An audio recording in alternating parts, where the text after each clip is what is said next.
Alright, we're gonna try streaming. As always, I have some audio problems. I'm not sure if anyone can hear anything. Hopefully you can hear me. Kyle, do you want to test? So really, if I'm standing here today, it's because I'm literally standing on the shoulders of giants. So I feel really privileged to be able to be here today. The second caveat that I need to get out there is that contrary to popular belief, it says you're dedicated. We do have dates and milestones at Blizzard. Yeah, it's true. So let's see if anyone can hear Kyle at all. Because you can take forever. That's not true. In fact, Reaper of Souls was supposed to launch in November What's up? of 2013. Myself and John Haidt, who's a production director, we had to go all the way up to Mike Morheim, and we said, Mike, we need more time. Do I have like a, yeah, there's probably a YouTube something running in the background that I can't hear because my speakers are being funky. And Reapers was our chance to right the ship and get everybody re-engaged with this awesome franchise, because Diablo 3 was a phenomenal game. Now the thing that Blizzard will do is they will say, if you guys need more time and we believe in it, let's do it. So we got a couple more months that really made all the difference. That's where Adventure Mode okay, really found it. It was, did that turn it off? That was a video I was planning to watch later, and since it just rebooted, it started auto-playing. But for some reason, I can't hear any of this audio. I don't hear Kyle, and I don't hear... Okay.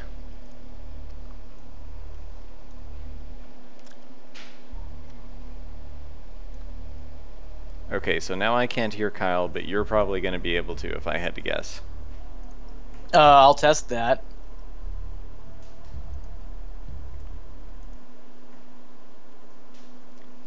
Can you test, Kyle?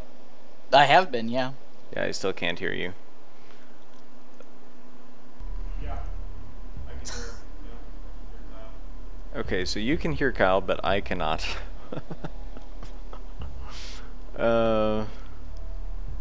SoundCloud, man. Test. No change.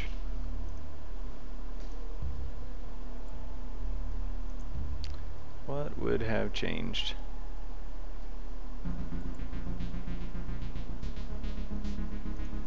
Well, how is Nathan today?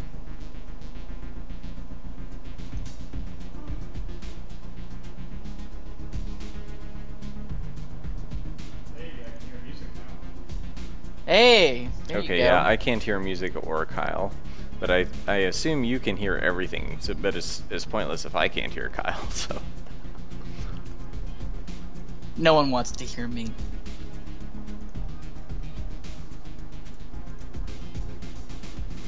Okay, Kyle, say something. Sure. Okay, I can hear everything now. Test number 3. Nathan, once I say test number 3, can you hear everything? Nathan is good, except he sliced his pinky up with a knife this morning. Well, don't do amateur taxidermy first thing in the morning, and you'll We're probably good? be fine, Nathan. Okay, that's amazing that we somehow wrangled this into working. Alright, so now I'm hearing stuff in my left ear, which is what I wanted to happen the whole time, because that's just hide my mics on, so I can do this and talk and listen in this ear and hear other people like Nathan. Nathan, would you... Oh, you have to leave early, right? Or I would put you on the call. Well, shoot. Does anyone else want to be on the call today? For the heck of it? Aaron, you want to? Do you... What's that? There's one on Kobe's desk you can grab. The knife because I'm going camping, says Nathan. We'll have fun camping, Nathan. Matt, did you want to be on or no? Or I'm going to be working on enemies and some template size things. Aaron, do you have a Skype? I don't know if I have... Oh no, I do have you on Skype.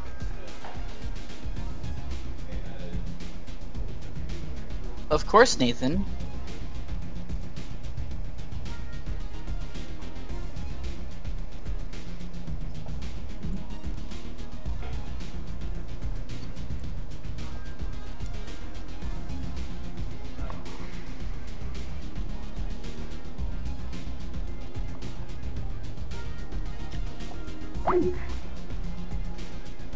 Did that not work, Matt?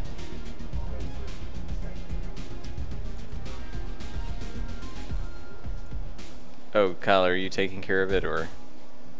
Oh, Well, it says it has a list of all three of you on the call, but the only one who's actually on it is you.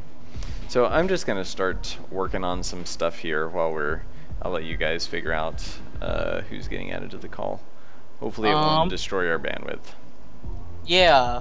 Have them redial. I thought there was a button, add people to this call. Oh, here we go.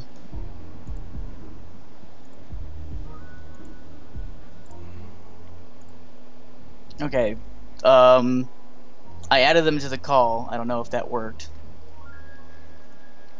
I forgot that it was me hosting the call.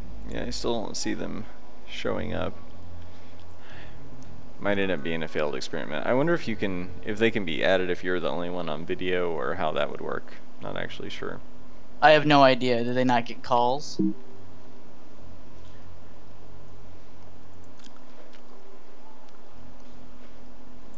We've done it before. We had pause on as well. Yeah. I think we did no video though. That might be it. That's what I was thinking. Well, just so everyone knows, because I'm going to be fiddling with this while you all are fiddling with Skype. I mean, if we don't get it up and running, that's fine. We've got plenty to talk about. But I'm working on a couple of additional these are all just template size objects. I think we mentioned last week we're testing out a 72 pixel grid, which means there are some things that are getting bigger and a couple things that are getting a little smaller. And I'm going through and marking sizes on all of these things so Nathan can get a template file set up. So I'm kind of double checking these to make sure I did something weird and made some of these slightly bigger than I should have. I did a couple of 5/6 tile objects for some reason. Which is kind of a nice size actually, but I'm not sure if I want to do that or not. Yeah, it doesn't seem to want to add them, so it might be something to do with video call. Yeah, well, so we might just have to skip it this week. Sorry guys. They can hear me, probably not, but...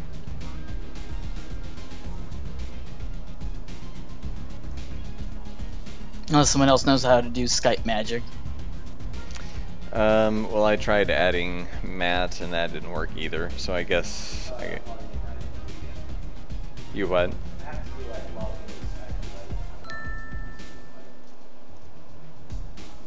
Oh, he didn't have Skype on.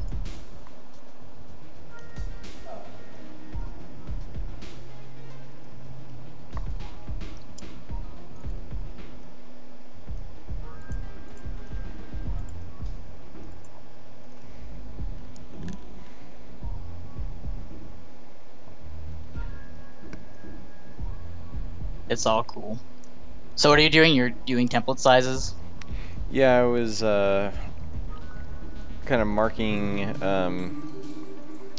marking stuff for Nathan to make a a new template export file. I totally forgot if that's a 2/3. So I guess the interesting thing is so these 5/6 sizes, I realize why I made them now, is actually because those are the original tile size. It's a 60 by 60, so that actually looks pretty nice in comparison to the character. That's a rather big block, but this looks more like your standard kind of crate. Yeah, I'm getting a little bit of lag here, so it might actually be on the better side if we don't end up connecting everyone. It says Matthew's in though.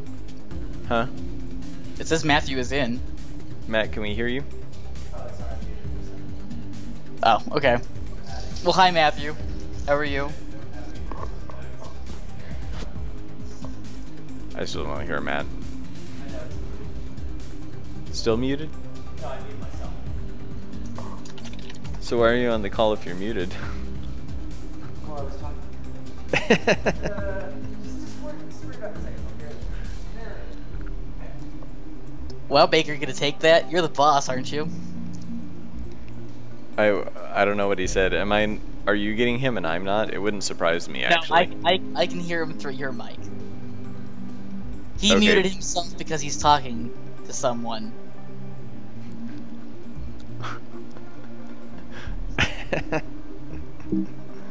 Someday we'll figure out this live stream thing. Yeah, I haven't figured it out, and I've been doing it for like 2 years, so... I'm actually thinking of doing a 24-hour stream sometime next week or the week after. Okay, I'm actually gonna... Well, shoot. I'm probably gonna have to shut down Google Chrome completely here, because I believe it's hogging too much of my bandwidth, and Photoshop keeps slowing down. So that means, unfortunately, I'm not going to be able to see Google Drive files. But what I might do here, let me relaunch. Okay, I can do it this way.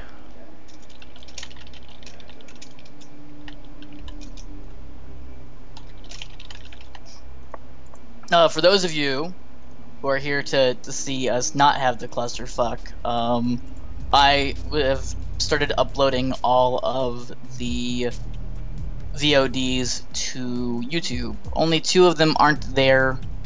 I'm not sure why. I'm going to try to continue to get them on there, but you can follow Pixelscopic at their YouTube channel right here. There is a playlist with all of the live streams, and they should be in chronological order. Maybe not 100%, but I'm pretty sure I did. Yeah, Kyle's been doing a ton of work trying to get just all of our previous casts and everything up and online, so that'll be pretty awesome. Yeah, I need to. Now I have the fiance calling. Well, I can entertain them for a second. And I heard Matthew, so Matthew's here, so you should take that call, Baker. Well, I just texted her and said I was on a live stream. Oh, okay. Hey, How Kyle. are you, Matt? How are you, Matt? I am fabulous. Wonderful. Could you add Aaron again? Yeah. Yeah, I can do that. Thank ya. Of course. I'm glad you're doing well. It's been a while. Yeah, I've been pretty busy. I understand. College, work. It's all good. I added him. Hopefully it will go through this time.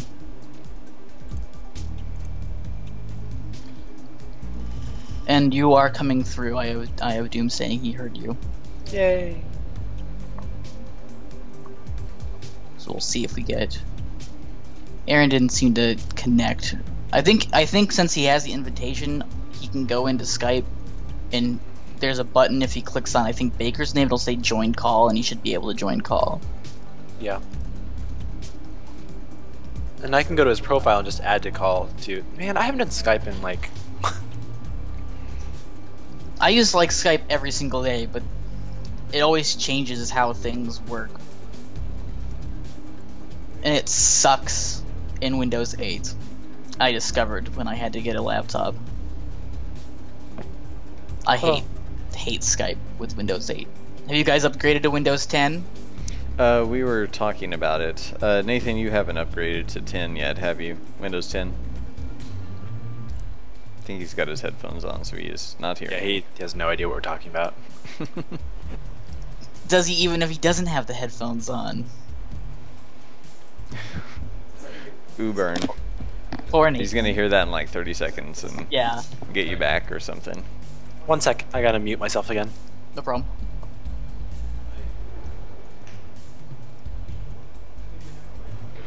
And apparently there's some beeping coming through, but I have no idea what that would be. Maybe that's just the music. That would just be our luck if the music was like reduced to random beeps or something. Yeah. I don't know. Doom also says hi. He's listening, so if there's anything on your guys' end that I can't hear, he relays it. So. Okay.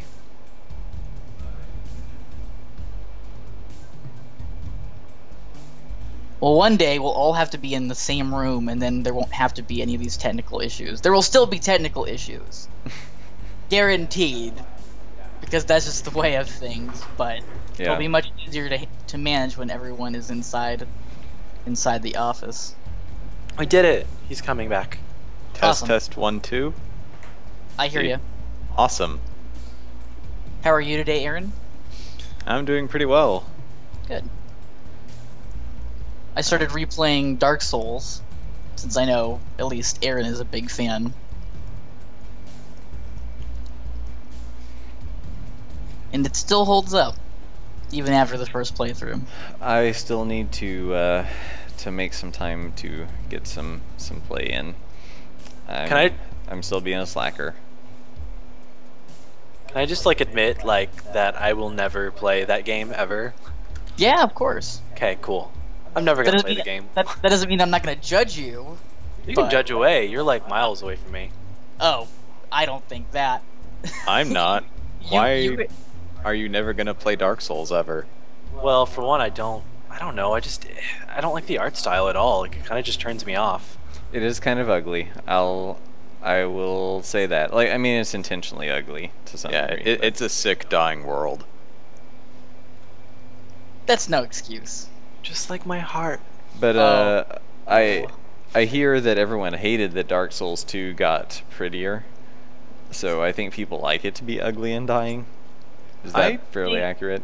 I hadn't heard that at all. Yeah, I hadn't heard people did. I don't think Dark Souls 2 art style changed much at all, if any bit. But it's colorful in areas, right? That's it's a little bit more. Heard. It's a little more bright and colorful, yeah. But mostly because some of the areas are just like gigantic lava waterfalls and stuff. Mm-hmm. Yeah, like there are, I guess, some pretty vistas in Dark Souls 2, but it's really not that much brighter than the first game. Yeah. Or more vibrant. If anything, especially with the update from Scholar of the Last Sin or whatever, it gets darker. They changed all the lighting conditions the way they wanted it to be in the beginning. I still haven't gotten that because I'm never gonna get it because I bought the game once. I'm not gonna buy it again. Yep, that's how I feel. And from watching someone play it, it's just like they ramped up the difficulty. They did everything that I disliked about Dark Souls 2, like to 11. So I don't really particularly feel the need to get it. I would like to do the DLC sometime, but yeah, I guess I can buy those on my own. Yeah, I did all the DLC on my own. It's really hard, and they're very fun. But no, there's one DLC area where, right before the boss, very obviously there's a thing that happens that opens up previous areas in the level, and for that boss fight you have an ally, and if you go back and explore you can unlock more allies. But in all my times playing as a friendly phantom and helping people beat the boss, not a single person figured it out. They were all fighting with only one ally when you can have up to 4. Yeah. So of course they would always die horribly. Yeah, I know. And it's like, I can't help you. The person I watched beat it died horribly even after getting all 4 of them. I think it took him 3 days to beat that boss. Wow, that's... Well, I guess it depends on how powerful his character was as well. He was pretty well leveled. He's just... So I was on like New Game Plus, and I was also like level several hundred. So it's just... Yeah, I don't know what level he was. I think he was in the hundreds. He has had a particular way of playing that the DLC didn't allow. Mostly his tactic was, oh, I got hit, I'll just drink a bunch of Estus. I hope he's in the chat, because he sometimes comes to the chat. So he can hear me shit-talking him. Because that's what he and I do back and forth. No, he did fine though. He beat Nishandra pretty well. It was just some like the Smelter Demon gave him a couple hard times. The Blue Smelter Demon in the DLC. Well, the Blue Smelter Demon is just tough. Yeah. Like, he attacks very hard, very fast, and very quickly, and you want to use your shield. Well, too bad, in the second half of the fight, no shield is going to protect you very well, except maybe Havel's. Yeah, and Doomspeaker, who's a big member of the community, I guess, he was also at the stream watching this guy get wrecked by this boss. Said he was 152 at the time. So I have a question. Is Doomspeaker like not like is there how do I say this? Is there a community he's not a big part of? Because it seems like what? It's a joke with him and I. There's a game called Europa Universalis 4. It's like a strategy game. He's not a big fan. He's not a big fan of that game. On Steam, I never didn't think that was like that popular though. Is it? Oh, it's huge. Yeah, it's big. I have 700 hours in it almost. Jesus, how do you? Okay. And I play with a guy in multiplayer. He's got over 1,200 hours in it. Oh God. But yeah. There's a community for it. I mean, it's a Paradox game. Paradox has a lot of. They make niche games, and I guess they publish a bunch of games too. But I mean, they made Magicka. Magicka's, as far as I know, pretty big. Okay, that makes more sense then. They published Teleglitch. I mean, Europa Universalis is their mainstay. There's been 4 of them, obviously. So. I really liked Magicka, except I never got to play the multiplayer, which is sad. It's really buggy from what I hear. Really? Yeah, my sister has played it, and it likes to crash and do strange things. Yeah. No, my issue was, like, some of the bosses later in the game are very, very, very difficult to tackle solo, just because they, like, try to disable one person in the group so that the other people have to fight. Except when you're that one person and then you cast a spell, it's like, when you're confused in Magicka, not only do you move backwards and your aiming is backwards, but also all of your spell casting is backwards. Right. The top row and the bottom row of elements are inverted, and so all that muscle memory is useless. Yeah. And there's also the fact that he just hits really, really hard, so trying to remember how to do my attack spells and heal spells and barrier spells while inputting them backwards and sometimes forwards during the few moments that I'm not confused, and that's when I stopped. That goddamn dragon. It was really fun up to that point, though. I like the creativity. I hear that it's a really funny game. Like, it's really tongue-in-cheek. I don't know, like, there's like one element that's just called barrier, and if you combine it with water and maybe something else, you can create rain clouds that make things get wet when you pass through it. And this is something I figured out after experimentation, because there was one level where I died right at the start instantly every time, because this big Yeti thing would come up, pick me up, and eat me. So what I did was I would create that whole rain cloud thing, lure him through it, and as soon as he was wet, hit him with a combination beam of ice so he would freeze, lightning because it would do boosted damage because he was wet, and just a whole bunch of other stuff to just melt it immediately after passing through that storm cloud. Yeah, the magic combination. I played their MOBA, Wizard Wars, and it has stuff like that. Not quite that level of design, since it's a PvP game, but I was pretty impressed with their elemental combinations.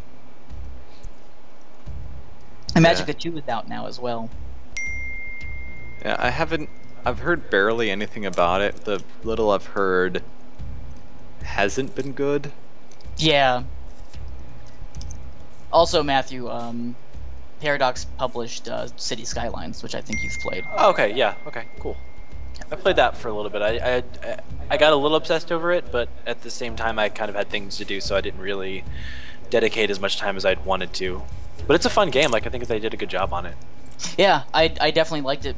Liked what I played of it. I didn't play it all the way to the end, but I was pretty impressed. From what I understand, it fills the hole left behind by EA destroying the Sims franchise or the SimCities franchise. Yeah. That's what everyone says. That's been most people's takeaway from it. Yeah. It doesn't seem like it was as hard to me as I was expecting, though. But it's still good. Yeah. The one thing it's really missing that I miss from the Sims games is they don't have the you can wreak havoc on your populace with a dragon or something. Right. It's not Because that nearly was fun. not nearly as goofy. It's pretty serious. It takes itself serious. Yeah, Which the is Twitter fine. bird's annoying though. The Twitter bird is so annoying. I hated that thing. I mean, it's a clever idea. It's like, hey, we're hip and with the times, but at the same time, it's like you don't need to be hip and with the times. Just I don't need this I guess meta joke in the game. So okay, what was that Kickstarter that has 3 days again? Red Ash. Yeah, can we talk about that? I haven't heard anything about it. It's So- by Concept, which is Inafune, the Mega Man creator, also doing Mighty Number 9. It's his company, Concept. Oh right, Euphony, okay. So I saw this pop up today. I hadn't heard about it. It's only got 3 days left. I linked it to these guys. I think they watched the video, but I haven't gotten around to it yet. I haven't watched the video. All I know is, oh hey, it looks exactly like Mega Man Legends, but with characters having different color skin and outfits for some reason. Do you like Mega Man Legends? Oh, it's fantastic. I haven't played the second one, and I'm really thankful for that because it ends on a cliffhanger that Capcom will never resolve. Because they were making Mega Man Legends 3 for the 3DS, and then they canceled it. Yeah. I didn't know you were such a big fan. I just loved Mega Man Legends just because, I just think it did what it did very well. Just in terms of being a kind of more open, third-person Mega Man game. So do you like Mega Man in general? I guess is the real question, because I love Mega Man. I thought when Mega Man Legends came out, I thought it looked kind of ugly, so I never really played it very much. Yeah, I like the Mega Man games, but I don't know. I like more interesting movement. Like Metroid is much more my speed. Because it's like in Mega Man 2, at least, you can't shoot in any direction unless you're using the metal cutter thing. Meanwhile, in Metroid games, you can shoot in any direction from the get-go forever. Mm-hmm. Yeah, I guess I can. I mean, I guess in a way it's not so much a criticism as just like your preference for kind of gameplay style. Because Mega Man works for what it is, Metroid works for what it is, and... Base Yeah. can shoot in any direction in the Mega Man games. Who? Base. I guess that's Oh, but then not... so many people would say that like ruins the, ruins everything or whatever. Yeah, because there are lots of points, especially in the older Mega Man games, where it's like you have enemies that move vertically, and the challenge is, okay, how can you get up without hitting them so that you can shoot them from the side? Because you Yeah. can't shoot up. Right. You can only shoot side to side, but I think that's a holdover from the limitations of the Nintendo more than anything else. I don't think Samus That- could shoot up on the Nintendo. that's true. When did Metroid Well, in come- Contra, and I think Contra had shoot diagonally, so it's, I mean, it's Yeah. really just like, there are games like that with limitations, like, I mean, the, oh, what's... Maybe Capcom just sucked. Well, there's also, speaking of Capcom, what's the game with the knight? Well, I'm completely just blanking out. It's like Arthur is the knight, and you throw the lances. Super Ghouls and Goblins? Yeah. Yeah, Ghosts and Goblins, Ghouls and Ghosts, Ghosts and like Goblins. all that whole, they have like 5 different names with ghouls and ghosts and things. And anytime you jump, your trajectory and height of your jump get locked in pretty much immediately. Like you can't correct in the air like you could in Mario, even though some of those games were coming out after Mario. And that's just like, they picked a certain limitation that they wanted, built a game around it. And most people would prefer the Mario correctable jumps. but there's something to be said for like, well, in this other game you're just more limited, and the game can still be a good game. Yeah. Not that anyone, I think everyone hates Ghosts and Goblins at this point, but sorry, go ahead, Aaron. The original Castlevania for the Nintendo also had that same thing. As soon as you jumped, you were locked into your jump. Yeah. And it's like, if you ever wanted to second guess your jump, that means you were dead because you accidentally jumped into a pit. Because you wanted to like jump and hit a thing before the pit, and then you couldn't stop yourself from just careening off the edge. Yep. So this Red Ash thing, am I understanding this correctly? They got funded to their original goal. They were funded by something called Fuse. And then they upped the price. I don't know. I mean, you can't increase your goal on Kickstarter once it's live, so I don't know. That's what I was confused about. I mean, maybe we should probably have looked up the details before we started talking about it, but yeah, it was super kind of strange.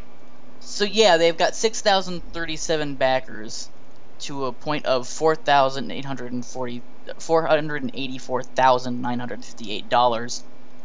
They are pledged for a goal of $800,000, and they only have 69 hours to go. And then I go down to the stretch goals, and it says funded by Fuse, which I can only imagine means the game is going to come out regardless of whether they pass their Kickstarter or not. Well, it is a fairly common thing that if you reach a certain goal on a Kickstarter, there might be a big company that comes in and says like, we'll match funds or we'll publish you and give you even more money because you've kind of proven that the concept was marketable. So I wonder if that's, but it's not something that people usually put on their Kickstarter page. So yeah, I don't know why you would. I was pretty confused. Like that's like. Doom confirmed what I was saying. They did in fact get funded by a company. So yeah, they were funded before Kickstarter or during Kickstarter, or I don't know. All he says they got funded by a Chinese company, but they still want money. Yeah, I'm just kind of upset because I haven't heard good things about Mighty Number 9. Yeah. And Mighty Number 9 still isn't even out yet. And it apparently is a TV show. Doom has been talking about it. He's played one. He says it's uninspired, and they cut out gaining enemy abilities because they didn't have enough money. Even though I think they got over $1 million for their Kickstarter. Oh, they Wait, probably you can't got like get 3. enemy abilities? Yeah, they took it out. Even though it's a Mega Man game? Yep, that's what I'm being told. That's pretty sad, guys. I'll admit this. There was a lot of drama surrounding Mighty Number 9, and I'm sure you guys probably know all about it. So I kind of distanced myself from any news from it because I didn't want to get caught up in the media storm that was surrounding it at the time. And then I guess it came out for pre-order. I said something to Doom. I was like, "Oh, hey, Mighty Number 9's coming out for pre-order. I'm interested in getting that." And he's like, "Oh, well, there's a demo. I played it. And it wasn't very good." So I've been kind of holding back on picking it up as I definitely won't pre-order it. I might still buy the game. Now I'm sad.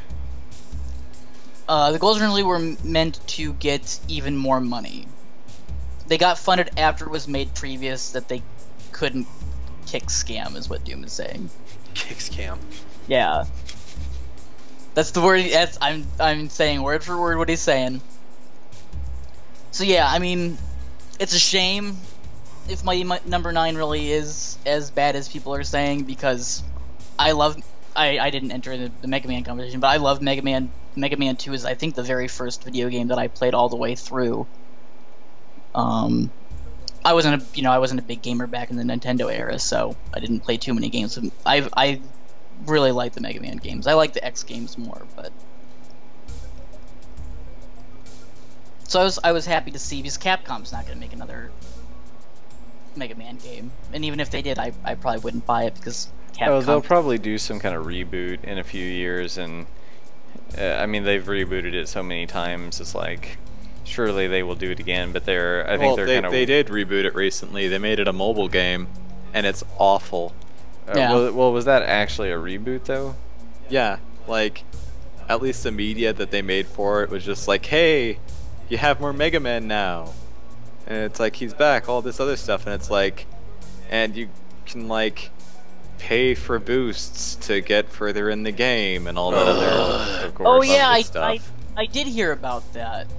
That is correct. Have you guys played Mega Man Zero? I like the Zero games quite a bit.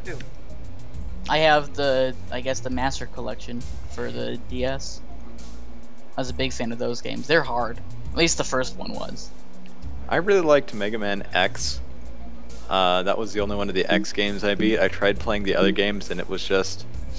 I was playing on a keyboard and I just got the floor wiped with me on any of the other X games. I tried playing X2 and it's like, if I abused the hell out of save states, I could maybe beat like one or two of the bosses, and I just lost interest after that because I was too awful at video games. Mm-hmm.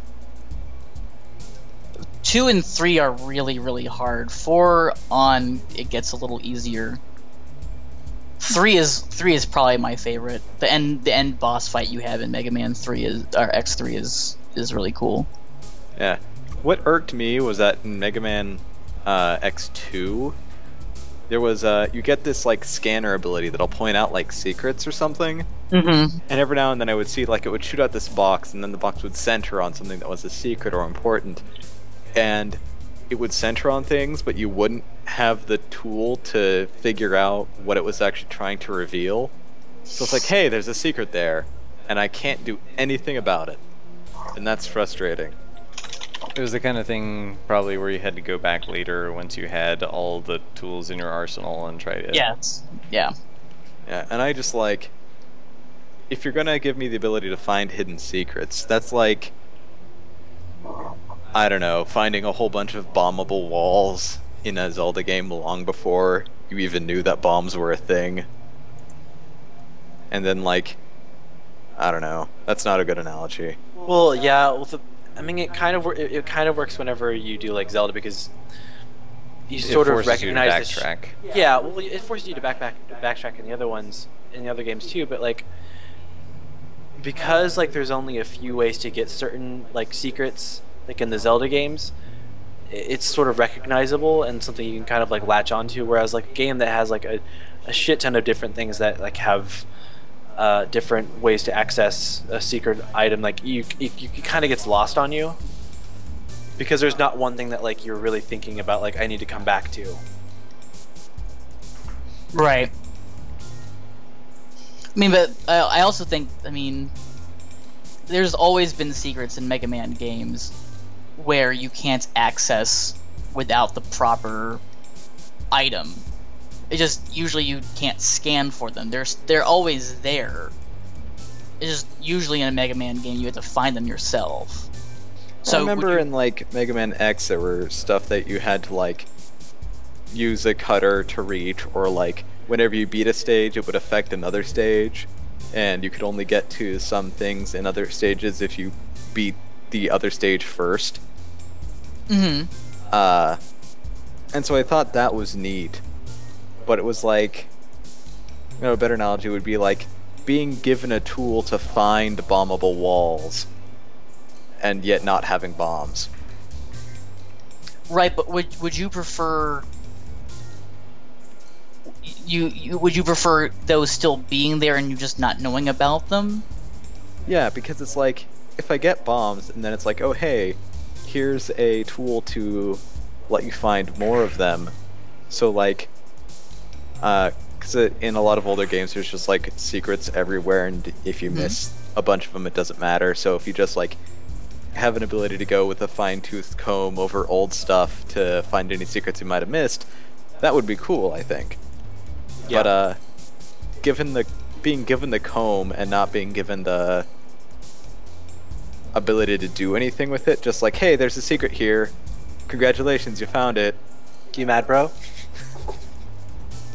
I see. So it's less It's less that the secret's there and just more the way they package your discovery of said secret that you don't like. Yeah. Okay, that's fair. Yeah, it just makes it more frustrating. Mm-hmm.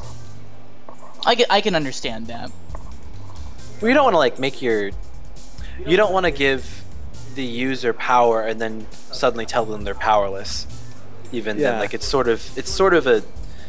I don't know. It's a bit of a tease, Yeah. and no one likes a tease. It's being given the ability to find stuff and then like. Do you want my What? headset? Because I'm not talking because I'm drawing. Oh, God, my head's not gonna work. His cowboy hat's in the way of his headphones. Yep. Okay, so, yeah, I got you. If you played the Metroid Prime trilogy, at the Which I love. they do this thing at the very beginning of the game where they give you all of the powers. You have access to everything that someone says, and then you have 5 minutes in, they take it all away. Yep. And it's just like, oh, this is your little tutorial thing. This is how you can do it. And then you're just like screwed for the rest of the thing because you're like, why can't I just want to be able to see in the different things and do all this stuff and it made me sad. They started that tradition in the original Super Metroid, and it was also in Castlevania Symphony of the Night. Is it really? Yeah, wow. yeah. I mean, I'm not surprised that there's a running precedent for it, but it just made me so frustrated. So I have a little bit of sympathy for that situation. That is something that is, I guess, is Metroid, where it's like, hey, Samus is this badass bounty hunter. She has all these awesome things, and then through some small disaster, you lose it. And because most of the time they cast it as you're not finding new technology on the planet, you're finding your own Your own ways crap to that repair. scattered across the planet. Yeah. Well, Yeah. no, in that's something I really liked about the later Prime games, because in Metroid Prime 1 is literally just Super Metroid 3D. Like, Pretty Yeah. it much. sticks to the conventions super well, and it's my favorite for that reason. I love Metroid Prime 1. Metroid Prime 2, you start off with some of your abilities, and when you get them taken away, they don't take away. You aren't as crippled as you were in the first game, because I think you actually keep the Varia suit and everything. Yeah. Yeah, you do. Like, they just take away a few abilities, and you just get mostly new ones. Mm-hmm. And in the third Metroid Prime, like, I'm not even sure if they take away anything at the start, because it's like you start with, fewer abilities in general, but Yeah. you only gain new ones, which is nice. Yeah. Yeah, I didn't play Metroid Prime 3 because I never owned a Wii, but I've played Metroid Prime 1 and 2. Metroid Prime 1 is in my top 10 video games. I have the For sure. collector series that came out a while back that was came in the metal case. It's really cool. It's got an art book in it. The trilogy? Yeah. Oh yeah, that's super rare. Does it really? Yeah, no, it's worth a lot of money. Is it really? Not like a lot of money, but it wasn't available for long Yeah. at all, and so it's become quite the collector's item. I had no idea. Yeah, I have it. It's in perfect condition at my house. Neat. Yep. Okay, Don't I'm lose leaving it. now. Bye. Have fun on your your camping trip there. I Nathan. will do my best. I'll try to keep my poor pinkies dry. So Show them your hat. okay, there it is. Bye. You have to wear it. Matthew has rules you must follow. Yeah, he really banged up his finger pretty good, didn't he? Yeah, yeah, those are apparently typical. like a half-inch cut. I think that was width and not depth, though. I hope. I haven't seen what lies underneath the gauze, and I'm not sure I want to. No thanks. People who post that stuff on Facebook just scare the shit out of me. Have you ever been to Reddit 5050? See you later. No, Have fun, I'd rather Nathan. not. Reddit 50/50. Reddit 5050. No. Kyle, you can't tell our viewers to go this. You might as well tell them to go to freaking B or something at this They point. can go to B. I have no problem with them going to B. I go to B sometimes just to see Okay, so do I. I'm not gonna lie. Depravity. So, Aaron, since you don't know, Reddit 5050 is a subreddit where they give you two choices of what an image is going to be, and then you click on the hypertext link, and it's obviously one or the other. And usually it's something really sexual in nature, or internet meme in nature, like, oh, there's 25 corgis assaulting a human being, and it's just the guy getting, swarmed by corgi puppies, which is that's adorable. I love that. Or the other thing it could be is so you're just cringing, like, please be corgis, please be corgis. Yeah, exactly. Or the other thing is like, oh, well, here's a terrorist who gets hit by an IED. So you roll the dice is the idea. So either you get really lucky and you get the adorable corgis, or you get really unlucky and you, I Watch guess, someone die. Try not to watch someone. Click away from the screen as quickly as possible so you don't watch another human being lose their life. Yeah. Oh, that's so sad. I know. It's pretty rough. And I guess it's a big thing on, like, SourceFed has an entire series on their people doing Reddit 50/50. Who's that does a series? SourceFed, they're one of those they're one of those YouTube, like, current news kind of channels. They're like BuzzFeed. Mm-hmm. It's from Satan. You don't like BuzzFeed? It's hit and miss. I don't like how sensational it is. It's very sensationalized. SourceFed is, I guess, a little bit more low key than that, but they're in the same vein. They're based in the same city, as well. They're both in LA. All I know is that whenever I figured out on Facebook how you could make it so it wouldn't show you when people shared BuzzFeed or Upworthy or any of those sites, it was like, oh my god, my Facebook feed is now about people I know, as opposed to, you won't believe what this article says. Yeah, clickbaity titles. Gotta love it. Why don't we make one of those? We'll rebrand what Pixelscopic is. Oh dear, what did you share with us, Matthew? Oh, you'll see. This is just for you, Kyle. Okay, I'll watch it after the stream. I've already shown everyone else. Well, Baker hasn't watched it yet, but Aaron did, and he was scared. Not legitimately scared, it's just something like, oh god, that looks really terrifying. Why would someone make that kind of thing? Just terrified by the human race rather than by the video. The internet is it's unsettling, but it's not like gory or anything. It's like those Alright, there's I'll this go with this. drag racer that had this like fake like half of the top of this person's head like on their body that was part of their drag costume, and it's just terrifying. Actually, I should show you that too. Are you talking about a drag racer or Yes, a drag racer, as in like a guy dressed up as a girl for entertainment. But a drag race, like, that's a kind of race car. Sorry, drag queen. Sorry, drag. Yeah, you're right. I was so drag racer, confused. it's like man, those drag racers that dress up, like, drive cars while dressed up like women. Like, I don't. Matt's like, you should have just seen the face that Matt made. It was the best today. Yeah. Now It's like, what point is like, are they like putting the top half of someone's body on like the front of their car as they raced? What's going on? Yeah, I was pretty confused too. This just looks like an oddity show. I don't see what's unsettling about this. Maybe it's more unsettling with the sound. Wait for the bear. Was that Singing Sam the Gorilla Man? Yeah, it's weird. I don't know if it's unsettling. Maybe I'm just desensitized to the strain. It's this thing called wall drug, and it's like this tourist trap in, I guess, South Dakota. But there's these signs like 300 miles away that tell you to come here for free water, and like when you get there, there's these little like quarter slot machine things that you activate, and like they have these. It sounds like an alien, like activate, like They're like these weird Animatronics. Yes, animatronics. And as a kid, like, you expect this thing to be really cool, but these things are scary. Like, you don't expect it, and your parents were like, you have to come and see this, and you understand that their childhood sucked, and Little did we know when we started the live stream today that we would embark on all of Matthew's childhood traumas. Apparently so. Have you been there, Matthew? Yes, I've been there. And the Okay. cover were like shot glasses, honestly. So some almost false advertisement.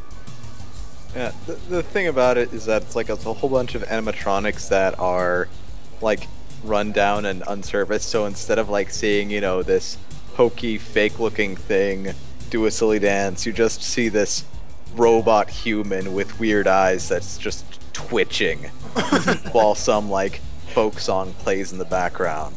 I guess that's why people find Five Nights at Freddy's so creepy. I think that's how it started, right? So, or no, was it because Phil, the guy who does some web programming for us, was going to wherever this thing is, and Matt told him that he needed to go there. Yeah, that's why it started. Okay. Also, isn't it true that the guy who did the character design / animations, like, the reason he ended up going for that style is because he basically can't do anything else? For Five Nights? Yeah, like basically like his art looks super creepy, and then like he was like, yeah, guys, like I'll just go for it then, and just did that. I don't even know. I have to look that up. I'm pretty sure that's what happened. Yeah, I'm not I've really never interested heard of in that. that kind of game. I'm not. You can ask Doom. I'm not really freaked out by games. They told me, oh, you have to play what's the game? Dead Space. So it's really scary, and I just no sold up until like I think 2 hours in the game, and they're like, okay, maybe not. I am more creeped out by things that are like dwelling within the uncanny valley anyways. It's not necessarily that it's the game, it's just that these things are so poorly done, but whoever made it tried so hard and it's just a failure and a monstrosity. Things that unsettle me are like people messing with eyeballs and eyelids. That kind of skeeves me out. Not like in a, oh, I'm terrified kind of way, more just like, that's really uncomfortable, and I can't help but feel like, when I see someone messing with eyes, I can't help but feel my own eyes getting messed with, kind of. This one's good then. It's the thing that makes it just go, ugh. Yeah. I don't Yeah. like, people, like, messing with their wrists and stuff. Oh, this is gonna be great then. Okay, yeah, you'll like this next one. Okay, So are we just True. like sharing images with each other and not with the stream? Because Yes. I will. so let's get back to talking I- about video games or something. You guys can have like a horrible image fest later. Horrible says later. Okay. I can share it with them and they can be terrified with me. I don't know if we want to share those things. Welcome with to our them. office, guys. Welcome to indie game development at its finest. What do you do when there's nothing to talk about? Try to scare the living crap out of each other. Well, I mean, I guess this kind of goes in. We were gonna be working on Ghosts today too, I thought. Oh yeah. I'm I getting made a there. Well, you guys were talking so much, I sort of like just went down my own rabbit hole of working on these template sizes to. That's good. Yeah. So I got some stuff done. That was good. Yeah, I'm looking over your shoulder right now. Yeah, you have to do a lot to make everything consistent across all the zones, since everything has to be the same general size. Yeah. Aaron's getting mentally prepared, hopefully, to randomly place all of these things next to each other. Yeah, I've made a lot of progress on just actually managing to put things into the level, because all the code that Kobe put together is designed to read from tiled files and other like actual files as opposed to generating its own data. So I'm trying to figure out how to, well, I've figured out mostly just how to feed data that I make up into these functions so that it will actually just place things where I want them to.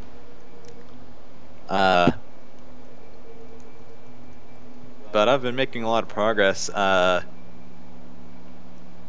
Like, have you posted the Kickstarter update yet?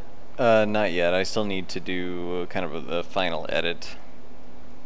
You can talk about it though. Okay. We've probably got like 2 viewers, so it's not gonna like spoil anything. Yeah. Well, essentially, what I've moved on to on the map generation now is essentially path making, because no matter how cool a level looks like or how big it needs a beginning and an end, and it needs some kind of structure to be interesting. So if you want to have like a locked gate, you need to have a key that's somewhere before the locked gate, kind of thing. So essentially what I'm doing is just creating a path and then making sure whenever I'm placing chunks and all that other stuff, that They probably, I don't know if they know what chunks are, but just, well, a chunk is a 3x3 of grid tiles. We went over chunks. Oh, we did? Yeah. Live streams Yeah, ago. I've Okay. spoken Just in case people are about watching my out level of order. generation a lot on a previous live stream. But yeah. Instead of like placing the chunks randomly and then just moving the walls in and out and all that, it's just trying to fit this path. And then eventually it'll get to the point where it's like the path will have offshoots, so that like you follow the main path, you get to a gate, you have to go back and go down this other path to get the switch. And I'll have a whole bunch of other variety, but right now just I've managed to make it so that you have to well, the thing is, the path can get close enough to itself that you can't put that whole full wall in the way. It has to be a thinner thing that we're calling a subwall, and that hasn't been in anything I've worked on before, so I just figured out how to place those in ways that make the levels, that makes it so you have to stick to the path and you can't just walk straight to the end over parts that should be impassable. Mm-hmm. I think I'm speaking mostly in gibberish, but it's fine. No, I understand what you're saying. I get what you're putting down. Because before level generation was kind of random, and there would be multiple branching paths, but some of them were dead ends. But if you found the right way to go, a floor could be a minute, or a floor could be 8 minutes. So it just sounds like, and you can, I guess, correct me if I've misinterpreted you, but basically a better level generation on how you progress through an actual level. Yeah. Yeah, essentially. Like, I don't know too much about about how the old level generation system worked. I just know that it used files made in tiled that people had to make by hand, and so to create randomization you had to create every single type of variation by hand and then have the game choose which variation to make. Yeah. The new system that I'm currently working on will have the game just make most of everything, and we just determine the parameters and what rules to use for generating the rooms. Yeah, you and Kobe showed that off the other day. Yeah. You made a massive, huge. Yeah, well, I think that was like 100,000 chunks placed in a 1,000 by 1,000 grid, or something like that. It was huge. Yeah, levels have gotten more complicated. The levels have floors now as opposed to just being walls floating in the void. But yeah, everything is coming together pretty nicely. Yeah. But there's still just a lot left to do. I'm sure. Did the element section get put into the Kickstarter update, Baker? It's in there. I still need to compile images. I'm probably going to do that tonight, or it might be tomorrow morning. I'm running a little behind. But yeah, it's all in a doc together. Okay, I was gonna do some write-ups on the ghosts whenever we get around to that. Yeah, I can probably switch gears at this point. Let me make a note here. Oh, so since I have you, Aaron, and you and Matthew here, have you guys done any work on the skills at all? This has been a while. I mean, we did some work at some point, and I'm well, we probably talked about how the skill tree screen has kind of a temp version up and running where you can add and subtract points, but right now it doesn't really have any like gameplay ramification. Aaron did all of that like a month and a half ago, I think. Yeah. Right. So I've since the time you guys unveiled it, which I think was actually more or less a year ago to today, I've had a lot of time to play a bunch of other roguelikes. And I've come, I guess getting to do what I do has given me a lot of insight, at least on the player side, of what makes a good roguelike.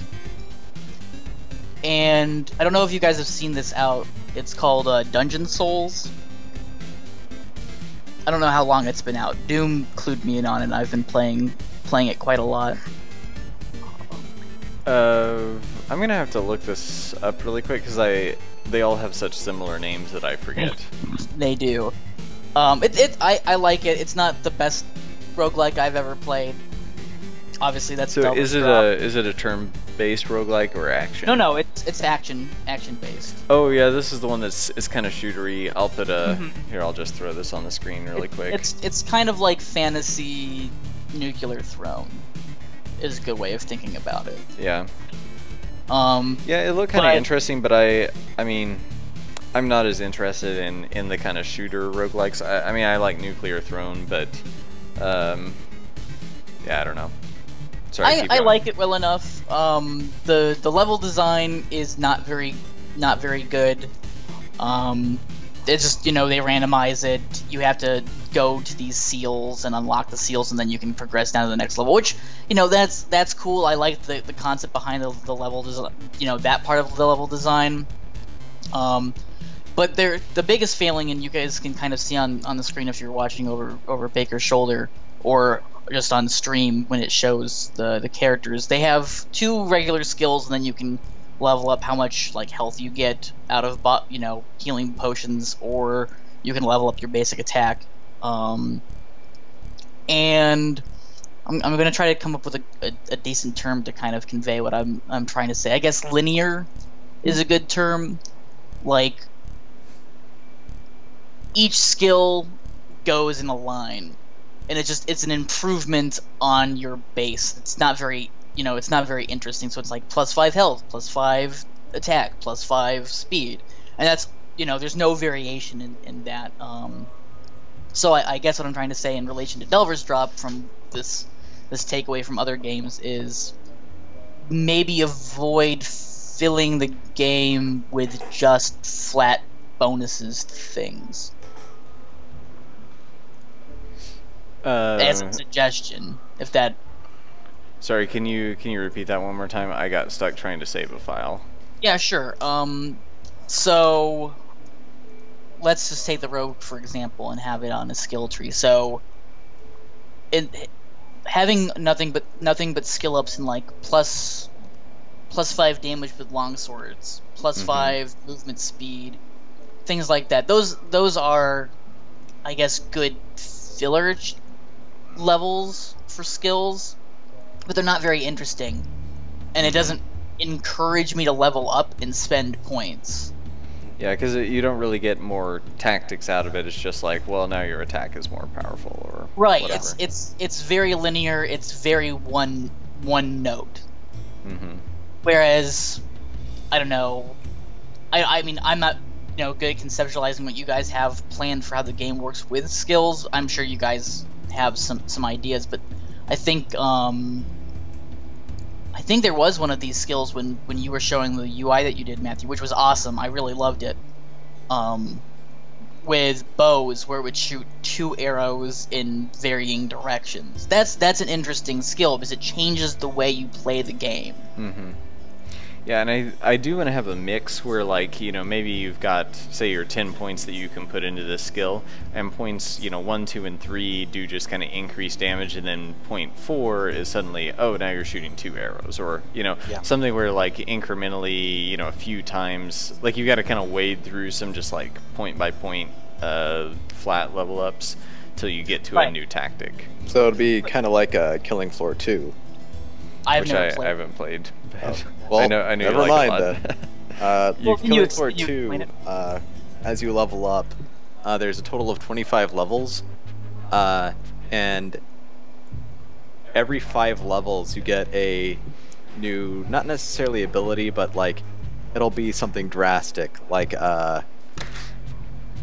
like at level 5, the support gets the ability to either have more ammo for himself or be able to give a full ammo canister to every single other person on his team whenever they want, once per round.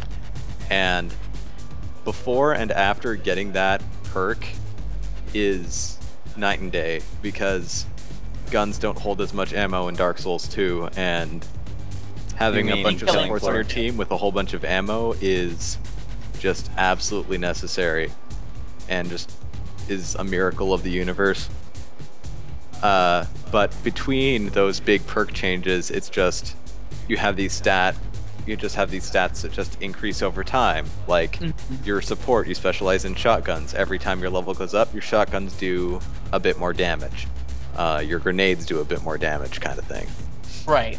And I just feel in games that kind of makes it just doing things by rote, where every time you play the class, you're always going to play the class the same way. But with a game with like Delver's Drop, where I guess every time you play, you have a different level. You know, the only things that I guess, and maybe this is not true anymore either. I don't know how much work you guys are putting on differentiating and I guess randomizing bosses, but at least up to the bosses, the levels are always going to be different. The puzzles are going to be different to a point. I'm sure you guys aren't going to be able to fill it to a point where you're never going to see the same puzzle, you know, twice in a single run. I do not want to think about how hard it would be to design AI that creates puzzles. Yeah, that's probably nightmare fuel for programmers right there. I think we will randomly generate some very simple block pushing puzzles, like kind of Sokoban style. Like those are pretty easy to dynamically generate with some basic rules. But the rest of them will be still hand designed, and they'll be kind of like Aaron will build a room around this puzzle in the center. So, you know, parts of the room might be random, but the puzzle itself, or we might figure out some tricky way to, you know, to randomize one part of the puzzle that makes it seem a little different every time. So even if you've solved it, like essentially solved that same puzzle before, there's still something that just kind of throws your game off a little bit. Right, so I guess with that kind of level design and generation in mind, it would be, I mean, I guess that will keep people playing for a little while longer, in the fact that, I mean, because, you know, Isaac is kind of that way. Isaac, you really only play Isaac one way. You get different items, but the item pool, you're not going to find Polyphemus or Brimstone every single run. You're usually going to be, you know, trying to wiggle out a run, usually, especially in hard mode. And I mean that keeps people playing because there's a challenge. I wish I knew what Ed did to make the Binding of Isaac so replayable.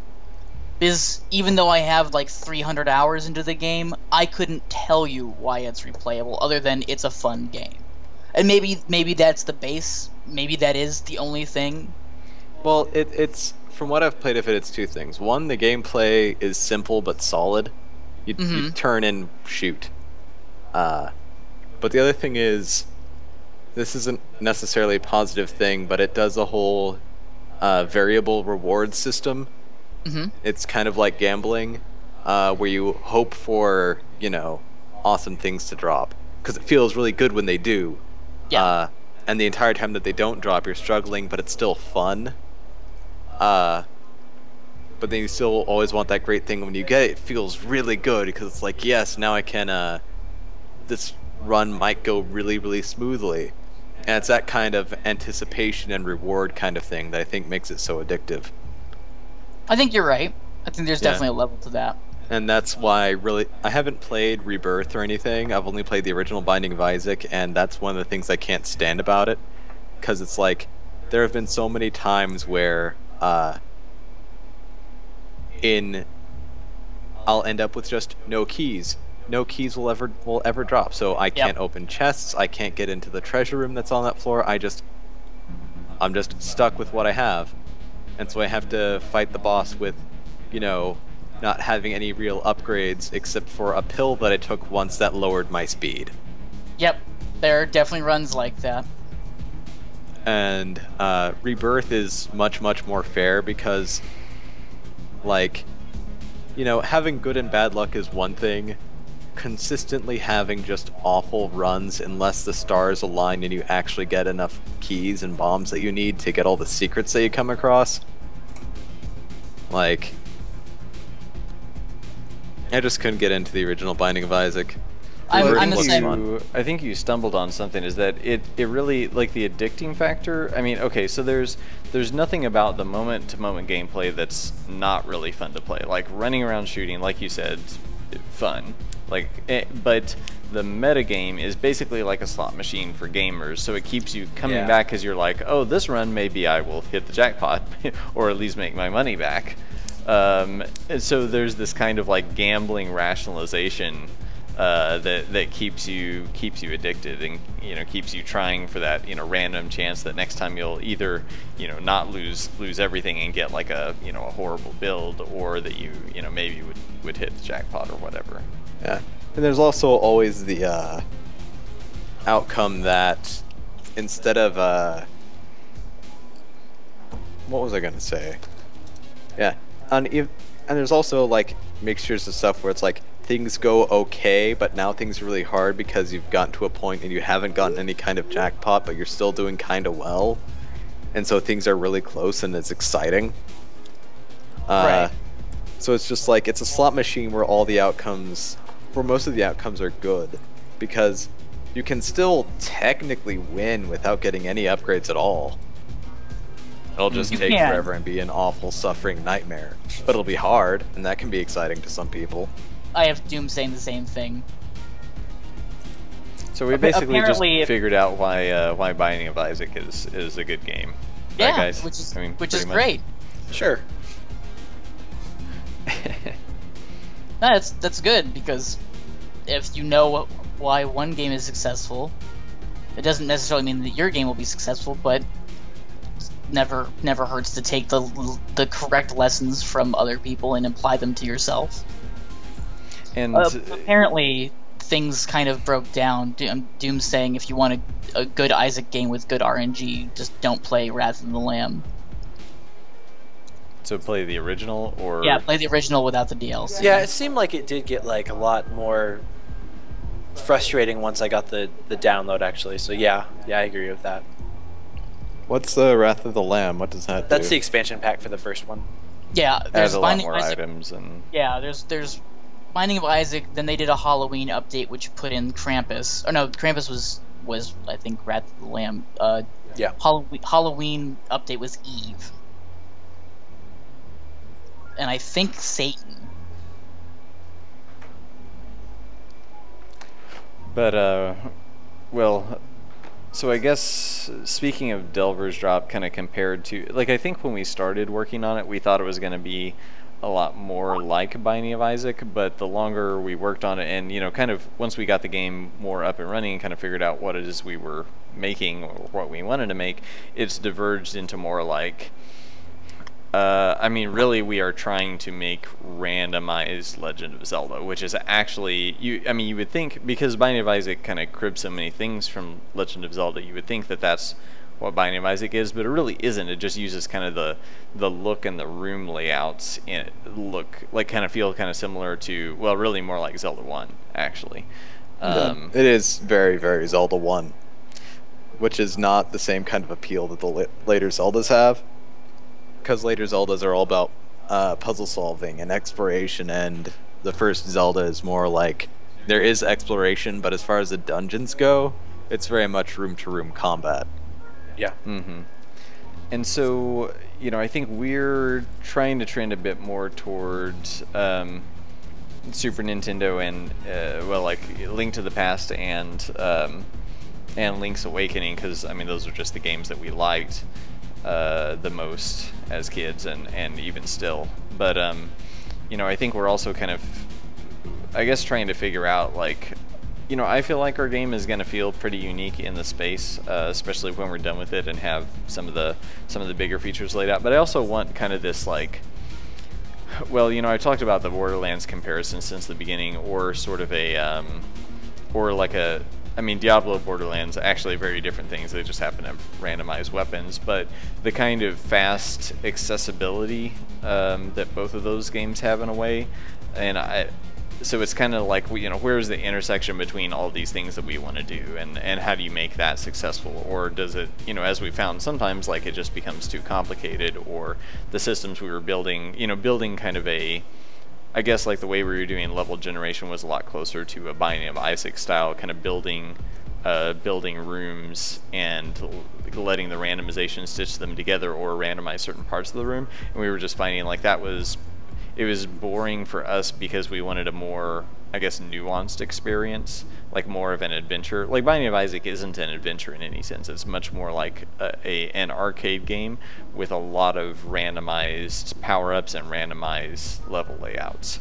And, you know, we're going to have randomized weapons and things like that, but, you know, there's the idea is that you don't, I mean, maybe every once in a while you do, but very seldom do you get weapons that totally make or break your run, which, you know, you could say, like, if you're a good enough BOI player, that they probably don't break your run. Like, it's probably kind of a challenge to try to get through with mediocre power-ups and all, but, you know, we're trying to make it where, like, the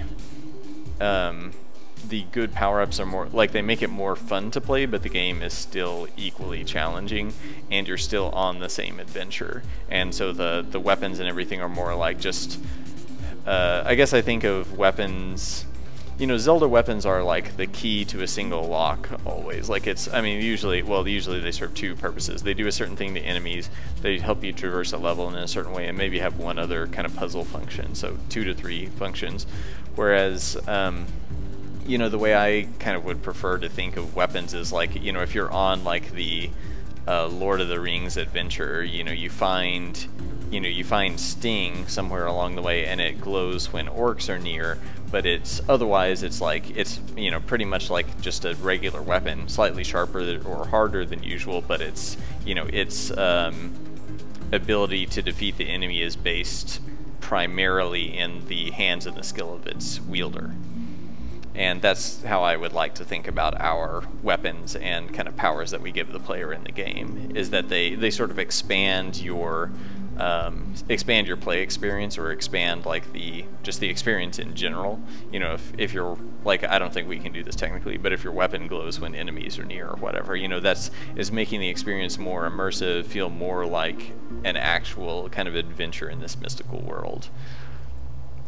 So Makes yeah, sense. I mean, and Binding of Isaac is not an experience game really at all. I mean, I think there is an experience to it. You know, I'm not discounting the aesthetics or the experience it provides, but it's not a game that is about the experience. Right. Am I coming through? Just making Yeah. sure. Okay, Yeah. good. Because my headset is unfortunately dying. Sorry. No problem. I mean, yeah, that is a good explanation, I think, for what you guys want to do with Delver's Drop. Give me 1 second, just catching up on the chat. Doom says stat upgrades don't make it exciting. All it tells players is that they need to grind more in order to succeed. Yeah. Which I agree with. Yeah, it's tricky to balance, and it's pretty much impossible to satisfy everyone, because it's like, to a degree, I like having stat upgrades as long as they're not the main focus, because it's just like, if you play more and then your character gets stronger from it, that's nice. It's good to, you know, just because you've played it so much, have an easier time with easier stuff just because your character's stronger. But at the same time, you have the camp that, you know, it should only be easier in the easier stuff because you have so much experience, you can just beat it with a breeze. But I tend to like stat upgrades as long as they're not the main focus of what you want. Right. And you know, I really enjoy like a Diablo or Torchlight for a while, but I hit this point where I get really bored because I feel like you know, at a certain point, like there is some skill involved, but I start feeling like until I get something new, I'm just kind of like punching a button and watching the numbers of on the enemy's health bars go down. Yeah. Because you know, you hit this power level, like, and I wasn't even trying to grind a lot. Like I was, you know, trying to kind of buy the best weapons I could afford and everything. But this was even early on in the game. You know, it wasn't that challenging, and you know, playing Diablo 3, and I was just I was playing the is it the Paladin or is it Crusader maybe? Basically, you know, they added it in the expansion, but basically you get this move pretty early on where you can push a button and it, you know, throws out these swirling, like outward spiraling hammers, glowy hammer things, and so you know, I'm just like plowing through enemies with these. I haven't played Diablo 3, but I felt that way with Diablo 2. I've beaten Torchlight, I think, 4 or 5 times now, and there is that point. But I think that happens in any game where it's you versus a horde of enemies. I think that's just inherent in, I guess, horde mode to begin with. But well, the other weird thing is, you know, they added the dodging or kind of dash move to Diablo 3 on consoles to speed it up, but they don't have that move on PC. And like I like that because I like faster action games, but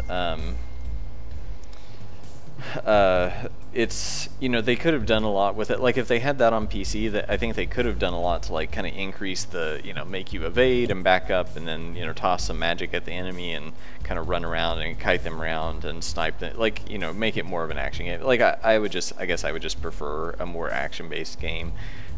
Whereas, you know, I realize that, I mean, WoW is one of the most popular games on the planet, and it's entirely based on like your position and knowing the timing of when to set a spell off, and you know, having your character kind of set up before the fight begins. But you know, I prefer kind of the Twitch like action gameplay of I'm gonna dodge, I'm gonna jump in and strike, and you know, kind of more of a Dark Souls, Zelda fighting game, you know, that kind of feel.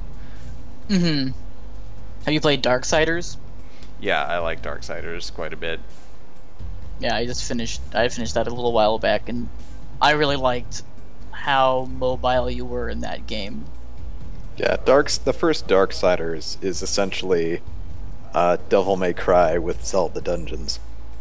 Because if you ever actually play Devil May Cry 3, the combat is very similar. Devil May Cry 3 definitely has the edge, but in terms of like knocking an enemy into the air, comboing them in the air, and slamming them back down, that was one of my favorite things that I got to do in Devil May Cry 3, and getting to do that in Darksiders is similarly rewarding. Yeah, I really like and I think playing Dark Souls actually made me a better Darksiders player, just with how mobile your character is in Darksiders. It's like you press the dodge button and you basically fling yourself halfway across the map, and then you can dash into the enemy and just combo them and stun them, and I just felt that was really rewarding. And then you get Darksiders 2, where they decided to take out the fun and replace it with RPG elements. I've started it a couple times. It's not a very good port on the PC. It definitely feels more like Zelda meets Prince of Persia with some weird Diablo elements into it. Yeah, there's a lot of climbing and stuff immediately. I guess there was some climbing in the first one too, but yeah, it did feel a lot more. Yeah, I actually really liked the climbing. I liked traversing environments that way. I thought it was cool. My issue with it came in with how much time I spent sorting through drops and equipment, and the fact that I didn't purchase any kind of like special DLC or anything, but I just was given bonuses and cool armor that I had to wait until I was a certain level in order to use. Right, which is totally not the way it was in Darksiders 1. And I really disliked that. I really disliked, because it's primarily an action game, and spending so much of an action game sitting through comparing stats, I just didn't enjoy it. And also the fact that one of my other big gripes about Darksiders 2, I don't know if it also does this in Darksiders 1, but in Darksiders 2, it's what I really noticed it that, like, whenever you depleted an enemy's health bar, instead of the enemy just keeling over, or I'm talking about like big bosses, instead of the boss just keeling over dead because you dealt the last blow like in Dark Souls, a big automatic finisher cutscene would play, and Death would do these crazy things where it summons this Reaper Phantom thing that slices it in half as you climb its face and peel its skull open, whatever. And it looks really cool, but then it's like, So basically they're I quoting didn't get pages to do from that? God of War, right? Like, Well, it's not God of War. Like, it's not as gruesome as I just described. It's just you do this awesome combo, and Yeah. but it's just like, how come I didn't get to do that? And it's like, it's good that it's just automatic and not, you know, a quick time event, because that would be worse. But at the same time, it's like, I wanted to kill the thing, not watch a video of the thing killing it. It did that in Darksiders 1 too. All the bosses are like that. All the mini bosses are like that. Yeah, I didn't notice it so much. I guess I was just really quickly falling out of love with Darksiders 2, and I just noticed that thing happening, and it's just like, why am I even here if you're just gonna do a big finisher move that I don't get to do? you know, at some point they're probably gonna make video games that they just play like a cartoon, and you just watch them on Twitch. Like, no one's playing them; it's all just sequenced. A lot of hope for the future, I see. Don't we already have those though? I mean, what was Heavy Rain if not that? But you still played it. I'm just saying that there will be like video game-like experiences for which there is no player. They're just like, you know, automatic. Just you know, I don't know. I'm just So it's like watching Oh. the end of Doom. I'm just being a jerk.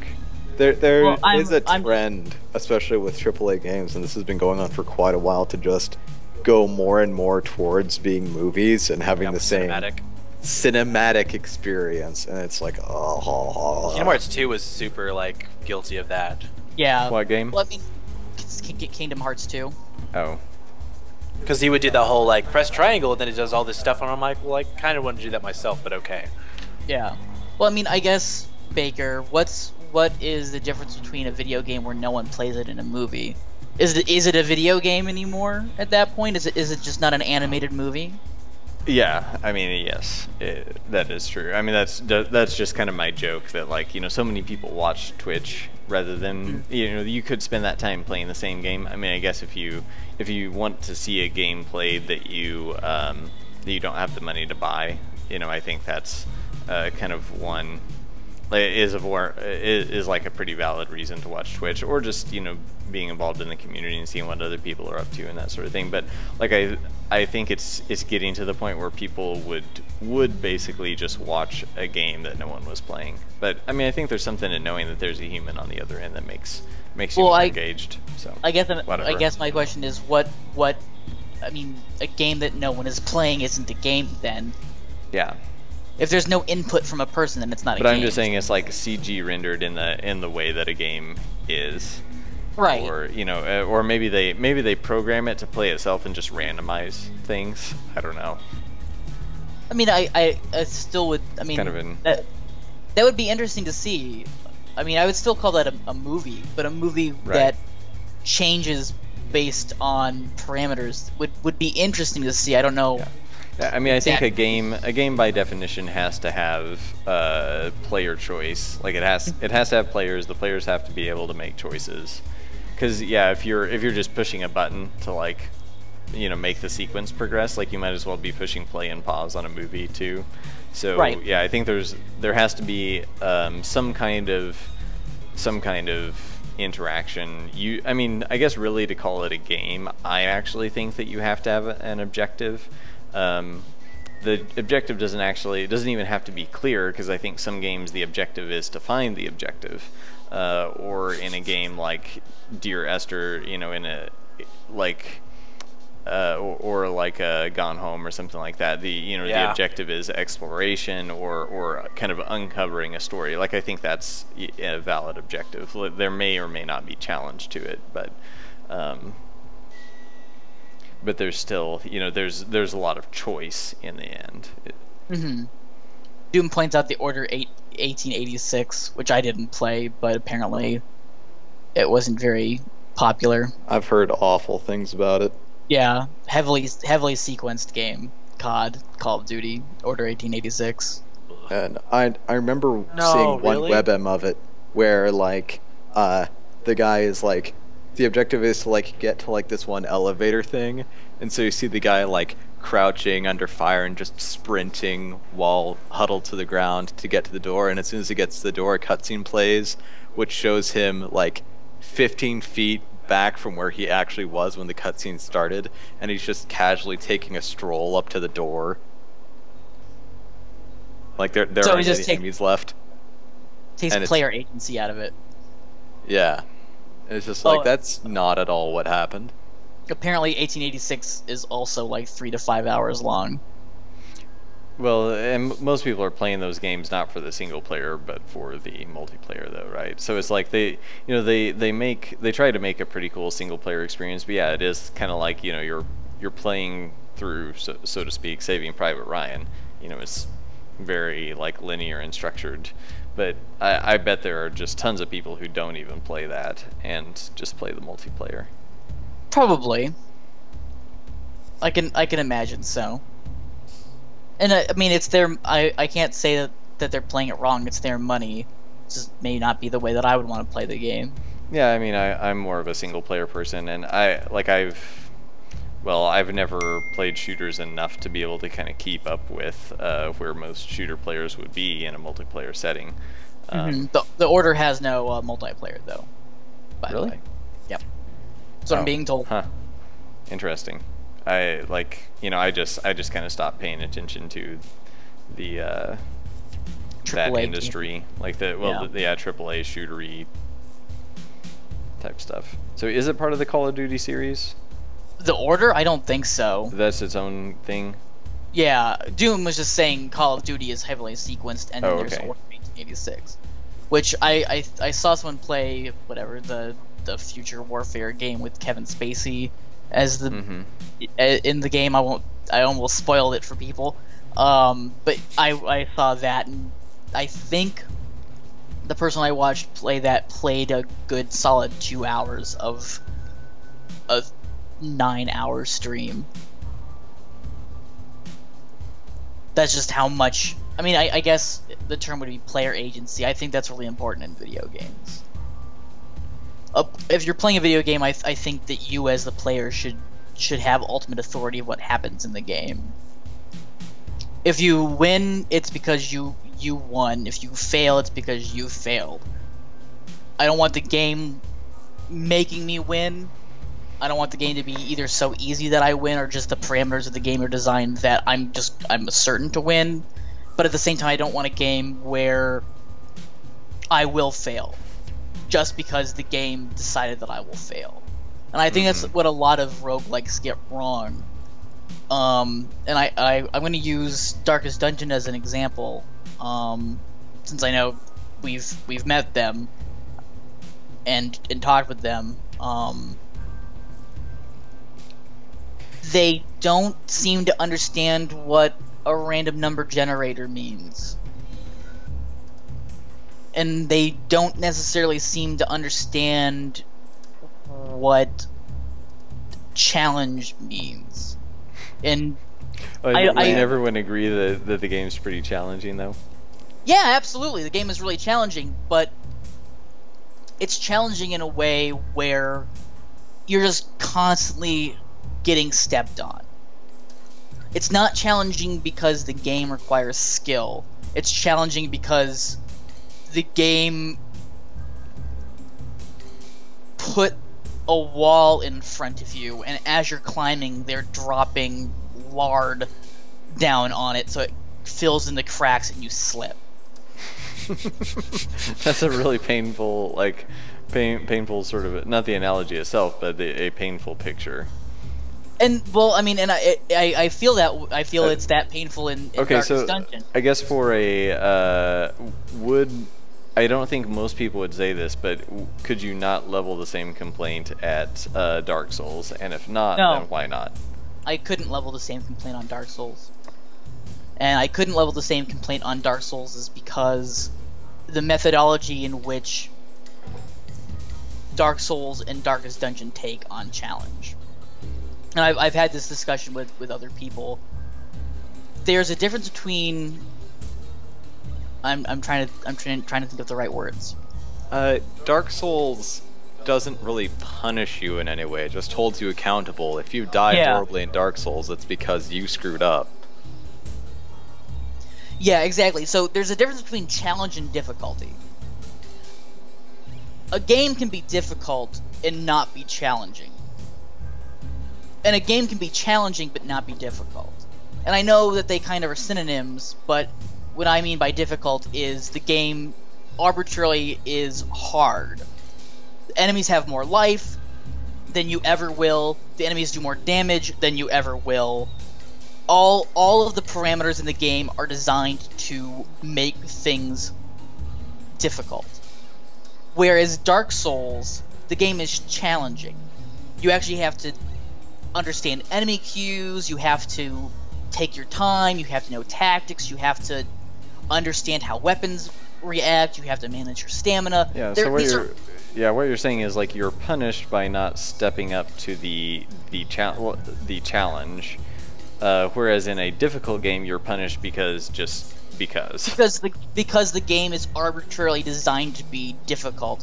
And don't get me wrong, I like the Red Hook guys, and I don't think Darkest Dungeon is a bad game.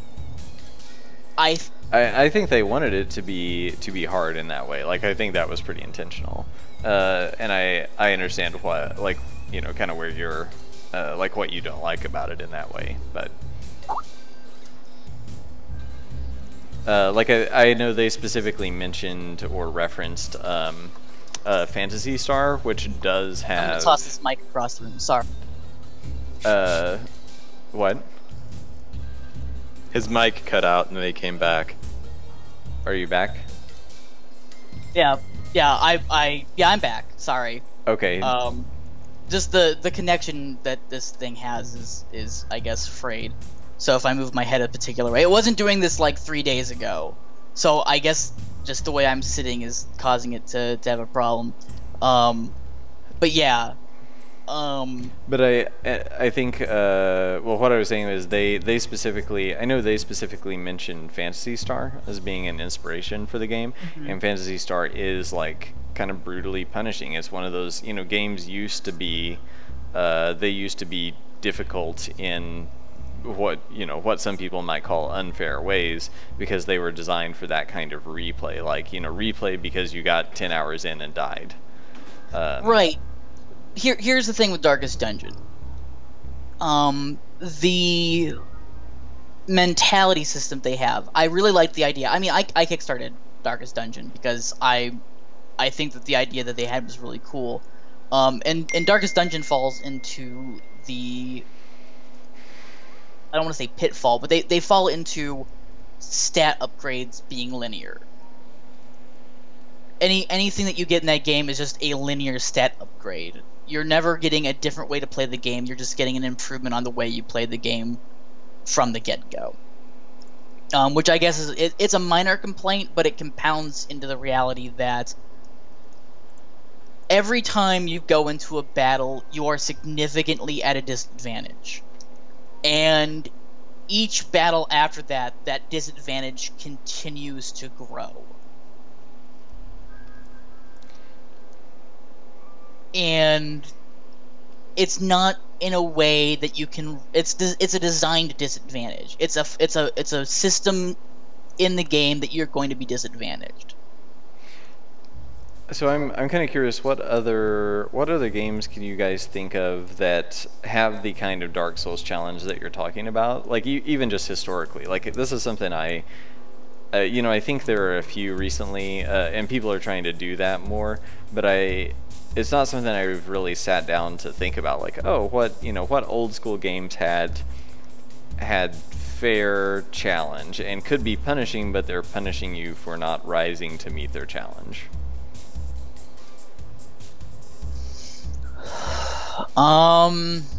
I would say a lot of the old school, like Nintendo era, Super Nintendo era games kind of had that challenge.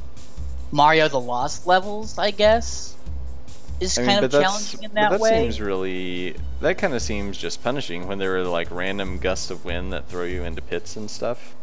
Yeah, it definitely, Lost Levels does have that kind of artificial difficulty. I mean, I can't really think of too many games that are punishing in the same way that Dark Souls is. And I think that's why Dark Souls is such a good game, is that it got that formula right. Yeah, a lot of like old games are just the mechanics. The thing about Dark Souls is that it's mechanically super duper solid. If you take out if you make any one part of its gameplay bad, then it falls apart in a lot of ways. Yeah. Because the controls are very, very good. The enemy design is very, very good. The boss design, in the first game at least, is very, very good. There's a lot of variety. And the issue is older games tend to not have solid mechanics, like they aren't as solidly built on all fronts as Dark Souls is. And so you have that combined with just a lot of games nowadays can be pretty solid mechanically, but they don't have the same challenge that Dark Souls provides. So Dark Souls filled a niche that no other games are really doing very well. I'd agree with that. Because it's like, as far as like another hard game goes, some of the Devil May Cry games are considered to be pretty hard, and they are. Devil May Cry 1 is, I think, pretty difficult, especially... Oh, Devil May Cry 1 is... ugh. Like, if you get to the third Nightmare fight and you didn't pick up that ability for the fist weapon where you automatically do an attack as you jump, you are in such an awful place, and there's nothing you can do to fix that. Yeah. Doom is saying any Zelda game is like Dark Souls, but I don't think any of the Zelda games have ever actually... I mean, the puzzles have been challenging, but the combat's not challenging. Yeah, the puzzles are interesting, but it's like, I can't remember a Zelda game I've ever played where actually dying was ever a real and constant concern. Yeah. I mean, the game just throws health at you constantly, so... And you can always just, go back and forth on a screen and just break pots and get health. Yeah, I mean, the combat in Zelda games is only really challenging against the bosses. And even then, not really that much. Yeah. There's a challenge to, there's fun in solving the mechanics of the boss so that you can do damage to it and beat it. But, I can't remember ever playing a Zelda game and thinking, oh my god, I'm actually going to die here.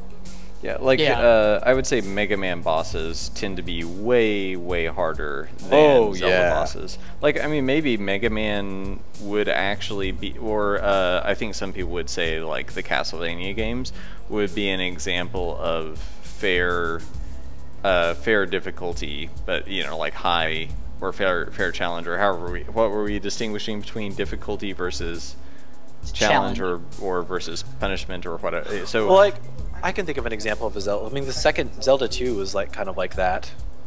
Yeah, and that's I think that's true. Doom also adds the only difference between Dark Souls and Zelda is that Dark Souls added scaling via levels, which I still don't agree with. Dark Souls added. Sorry, say that again. He said the only. Literally any Zelda is like Dark Souls. The only difference is that Dark Souls added scaling via levels. So the challenge is self-regulatory. But you disagree, you said, or? Yeah, I mean, the combat in Dark Souls is not the same as Zelda. Zelda is very one note. Whereas I think Dark Zelda Souls, got a little more complex in the, once it went into 3D, the Yeah. combat got more complex. absolutely. So He's a saying little something closer about- to Dark Souls, but not quite. He said Order of Ecclesia, which I guess is the last 2D Yeah. Castlevania. Yeah, on the DS. And Yeah, I I like that pretty well. Played it. It's kind of interesting, sort of like a little bit weird, I thought, but I mean, basically you equip runes, which are your weapons, and then the runes are on two or three different buttons, and so you press one for your right hand, one for your left hand, so you can do like axe, sword, in these kind of combos, and try to figure out which weapons create a combo. I see. And would you say it's a challenging game? Yeah, it was. I mean, all the Castlevania games are hard to some degree. I think maybe like see, I don't think I got quite halfway through. Maybe I did get more than halfway through, and it was hard for me to say. Like, it probably was a little more challenging than the other one I played a lot of. I think I beat and didn't like Portrait of Ruin, which is the one where you switch back and forth between the guy and the girl. I mean, that one, I would say that one was easier and just less interesting to me. But the first one on the DS, Dawn of Sorrow, I liked that one a lot. Like, I was actually starting to replay that again a little bit recently. I wouldn't say it's terribly hard, really. I mean, it's kind of, its hardness comes more from just like, there's definitely platforming skill, but it's a little more like on the RPG hardness side. Like, you try to get your numbers up and get, find better weapons and equip them to beat enemies faster so you die less, that kind of thing. Where, yeah, I think Order of Ecclesia, there was more like, you better jump right now or you're gonna get slammed with a giant sword from this skeleton thing. And some of that is just because, like, they could do much more complex enemies at that point. They learn more tricks on the DS, could pull more power out of it, that sort of thing. And I mean, maybe that's part of it, is just like people couldn't create enemies with the Dark Souls level complexity until sometime in like the basically since kind of the PS2 era, maybe, with like an example would be Shadow of the Colossus has very complex enemies, but they only made, however, like, how many bosses are, like, 20 16. or something? 16? 16. And so, they could only make so much of that, but it's like, okay, so now Dark Souls, every enemy, to a greater or lesser degree, is kind of like that in terms of, you have to attack them in a certain way, and they have their own attack patterns, and, all of that. So, I mean, would you guys agree with that? I feel like I'm making one of those overblown statements again that probably there are other examples. I think you're correct. Doom asks, though, did you reach Dracula's Castle in Ecclesia, Baker? Because he says that's the game's masterpiece. I don't think I got to that point. He also says Ecclesia is notable I just sort of got busy or something. Or, sorry, what? Sorry. Oh, he was just saying that the game was notable because you needed to use your brain. Yeah, and I can't remember now. I feel like I played it for a little bit and didn't get very far and kind of dropped it because I got busy. And then I picked it up again, got pretty far, maybe got to the beginning of Dracula's Castle, and then put it down again because I got busy again. So it was one of those that's just kind of like on my backlog that I got maybe halfway through, and now I can't really remember to tell you where I was. Right. I thought of another game that was challenging but not difficult. It was Shovel Knight. Yeah, that's a good example. I've heard excellent things about it. I've always wanted to play it. It's amazing. I wouldn't go so far as amazing. Oh, no? No. I think in the moment, like, it was pretty cool, like, as I was like just starting it, but it sort of just felt like yet another indie game, I guess. That sounds really. Oh, come on! I've put Darkest Dungeon on blast today. You can put Shovel Knight on blast. Like, okay, so when I first played it, I didn't want to admit it. Like, Baker had actually said this, like, at the first time I played it, and saying that, like, the controls felt a little bit not sticky, but like twitchy and stiff. Like, yeah, you press, if you're jumping and you kind of press right and then left, it's like the motion in the air feels very mechanical. And there's some other games that are like that too. Like, they don't have the, like, I mean, I guess I just want every game to have Mario or 2D Mario or 2D Mega Man physics. But sorry, I interrupted. Keep No, going. I was actually hoping you would like jump in because I'm not entirely sure how to like convey Wait, that. so like you would be able to like switch directions in the air on a dime? Like there wasn't momentum behind it? Yeah, like Shovel Knight kind of feels that way. Like there's, the moment you start pressing right, like there probably is momentum, but the momentum occurs so fast that it doesn't feel like there is a, that the momentum is changing kind of on a curve. If you graphed it out, it's more linear. Like you're going right or you're going left. Where Mega Man, so better example, and I love Super Meat Boy, and that game you've got like so much physics, like you can curve back and forth and just kind of fluidly like swirl around in the air, within limits obviously, but that game was exactly what I wanted because it just took every element of platformer physics up to 11. So. Well, I guess I feel like almost every single platformer game kind of has that rigidity, so it didn't really seem that strange to me. Also, this is for Aaron. Yeah? Talking about momentum, how about weapon canceling and D-drop is the question. What about weapon canceling and D-drop? I think we haven't gotten there yet, but it's I've talked to Kobe about it. Yeah, I thought that was more Kobe's since that's physics-based stuff. Well, Aaron will probably get into it at some point, but we haven't really introduced him like full swing into the attack system. He added the kind of stun, Dark Souls-esque stunning, poise stun, whatever, that kind of stuff. Like our version of that, but what were you guys wondering about? Like, were you wanting us to do something more along those lines? I'll let Doom expand on that. Yeah, I'm just not watching the chat, so. Oh, this is in Steam. Oh, I've okay. got like 8 windows up to make sure it's getting heard. But yeah, I think you're right. I think there was a technical limitation to making games difficult or challenging instead of just difficult. But I think now that we've kind of gotten past that technical limitation, I find it more and more, I don't want to say egregious, just I find there's less and less excuse for games to kind of fall into that method. And I guess to expand on what I was trying to say with Darkest Dungeon before my mic cut out, the way the mentality system works, if one of your characters starts losing their mind, like you'll just start losing sanity by walking. Yeah. And it takes a lot of effort to get the sanity back to just a regular flat 0. So, and a level takes a while, and you walk really, really slowly. And if you don't walk slowly, you'll find traps, and the traps will hit your sanity even harder. So it feels like there's nothing you can do to kind of bolster yourself. It always feels like you're on a clock that's running down. Yeah, but I think that is intentional on their part, and I think it's fair for you to argue and say that you don't think that that's good game design. But I think maybe in some ways they were sacrificing game design for a certain kind of experience, for like a very somber, threatening experience. Right. Like, Dark Souls is, in terms of atmosphere, pretty similar, because like the original Dark Souls, the world is dying.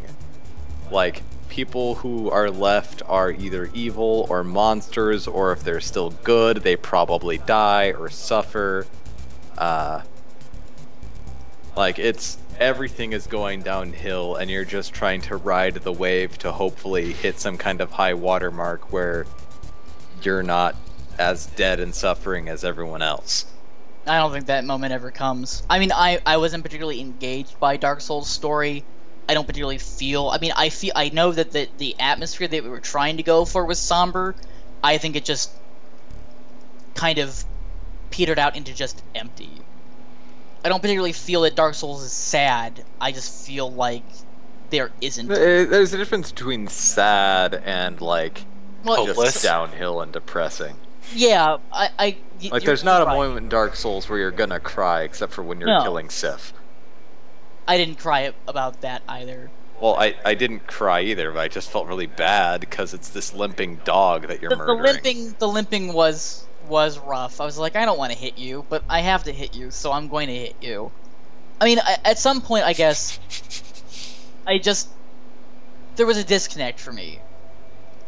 And we've talked about this before, but when it came to Dark Souls, there's no real plot. You have to find the plot yourself. Yeah. And that's fine, but then people say, oh, well, if you didn't find the plot, no wonder why it was just, oh, well, you see this zone to explore, and then you kill the boss, and you progress, and there's no emotional attachment for you to it. And unfortunately, it's kind of a situation where you can't have your cake and eat it too. Either the game gives you some crumbs to drag you along and feel connected to the world, or the game says, alright, it's your world to get connected to, but if you don't get connected, that's fine. And I feel that From Software does take that approach, but I don't feel that the community takes that approach. I feel that the community has a very set way that they feel the game has to be played in, and if you don't play it that way, you played it wrong. Yeah, there is a mentality, just because the issue is elitism in Dark Souls, Yeah. because the game is, you know, much more challenging than other games, even though when you get down to it, it's actually not really hard. And because the game is challenging, people just apply that mentality to the plot, and it's like, you know, I'm not having fun with this game, the game is too hard, I'm not enjoying the story of this game, it's too hard to follow, where there's not enough clues to tell you what's actually going on, and people just apply the answer, get good, to both. Bless you. But, yeah, I think Dark Souls, because it's like, in Metroid Prime, you know exactly what the story is, but then you have all these logs that make it more interesting as you find out, the mentality of the space pirates and all this other interesting information about the world and all this world building and the history and all this other stuff. So it's not just about you if you look into it. Dark Souls, I think, just took that too far in the other direction, where if you don't read the item descriptions, you're not going to find out anything. Yeah. What was your prior comparison? Sorry to... Metroid Prime. The first Metroid okay. Prime, you can scan stuff. Yeah. And it'll tell you history and, you know, a whole bunch of stuff about the space pirates and the history of the Chozo, and, you know, what happened before you got there kind of thing, as opposed to just what you're trying to do. Because you know what you're trying to do. Space pirates bad, collect the artifacts, stop Phazon, all that other stuff. Right. Dark Souls 2, you just get told, hey, kill these 4 assholes, and then the world will be a better place. Yeah. Well, the Emerald Herald is... I didn't see... my problem, it's the reverse problem, really, in Dark Souls 2 for me, where they listened to the complaints, but they didn't understand the complaints about the game not necessarily being, you know, open. So they just said, fine, we're not going to give you anything to disagree about with how we tell you the story. We're just going to tell you the story in these little bullet points. Why aren't you happy now? Yeah, they gave you a character whose job is to be exposition, and also to give you a reason to go back to that hub zone, because they took away your ability to level up at just any bonfire for some stupid reason. No,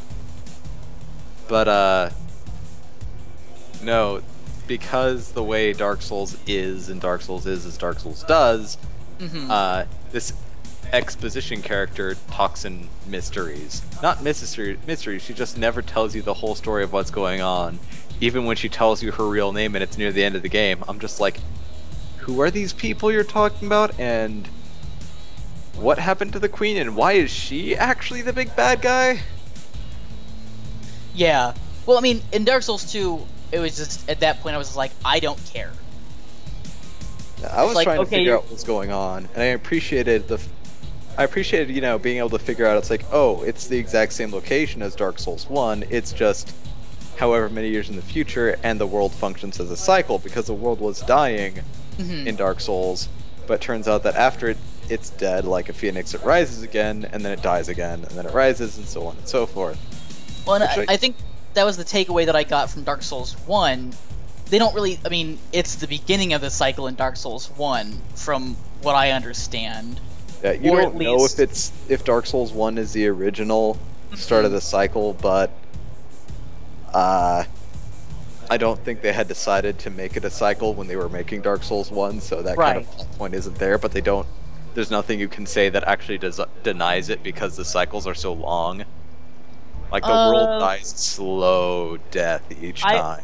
I think I have a fairly good argument for why Dark Souls 1 is the beginning of the cycle. Which is? It goes back to almost a null state before disparity comes in. Yeah. Disparity comes in, and Right, then but disparity the fire dies. Right. It dies, and it dies and then you take the mantle. It's dying, and you take the mantle. And you can either send it down the path of, okay, now it's dark, and it'll come back again later, or you can prolong the Age of Fire. That's the way that Dark Souls 1 ends, but what was the point before fire happened? It was a world of gray. There was no black and white. There was just a state of gray with eternal dragons and time. With eternal dragons and undying arc trees. So I mean, it's a theory. There's no there really is no conclusive evidence one way or the other. But it's a timeless state. It's not a singularity, but there was no time before disparity came. Yeah. So there can't be a cycle before that period. If time existed once, because that's the whole thing with Seath and all that, was that he wasn't immortal. Yeah. Well, the issue is in Dark Souls 1, it talks about how it starts off with just the dragons and the arch trees, and time doesn't seem to move, and then from the dark they came.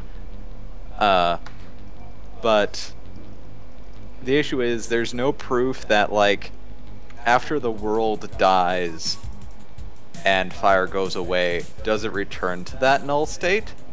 Because well, yeah, I mean that is a point.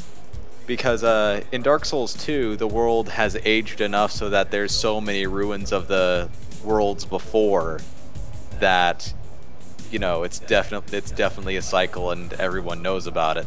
Dark Souls 1, it could have been the first cycle, or it could be that there were just so few cycles before that there wasn't a whole lot of history and ruins of the previous cycles to go off of. Right, Doom is countering our point that it's a cycle at all. Because there are things like dragons, Manus, and other lords that say the same, and the Abyss isn't even present in Dark Souls 2. So it's not a light-dark cycle. Which I think when you and I are saying light-dark cycle, it's not like literally dark, it's the dark, the Abyss. Because they talk about the Abyss in Dark Souls 2. Yeah. In the Chandra, and I guess in the DLC they kind of talk about it more, because I think in the Sunken they talk about how all 3 DLC have a fragment of Manus. I think that's correct. I don't know, Manus got split up into a lot of little pieces, because I know that there's a girl who I think is sorry, I completely lost my train of thought. Well, there's that lady that you fight in the Sunken who is exactly like Nishandra. I forget her. She's and another. There was in the Ice DLC. There was a lady who I think says that she was a fragment of darkness. And the Fire DLC, I'm not sure if there was anyone like that. Well, I think it's implied that the soul that you have to collect throughout the entire, like the meta objective of the Iron King, that the Abyss cores or whatever they're called. You know what I'm talking about? The things where you have to put the spikes through. Yes. Yeah, I think it's implied that she was like Nishandra and the other lady. And she's the reason why the Iron King fell. Because that's what Nishandra and the other lady were. They were fragments of the Abyss. I mean, that's what I took away in Dark Souls 2, was that Vendrick was a fair and just ruler, and then Nishandra came from across the ocean, and then Vendrick declared war on the giants after that. So I felt the game was kind of pointing a finger of saying Vendrick was a normal, sane guy, and then Nishandra came in.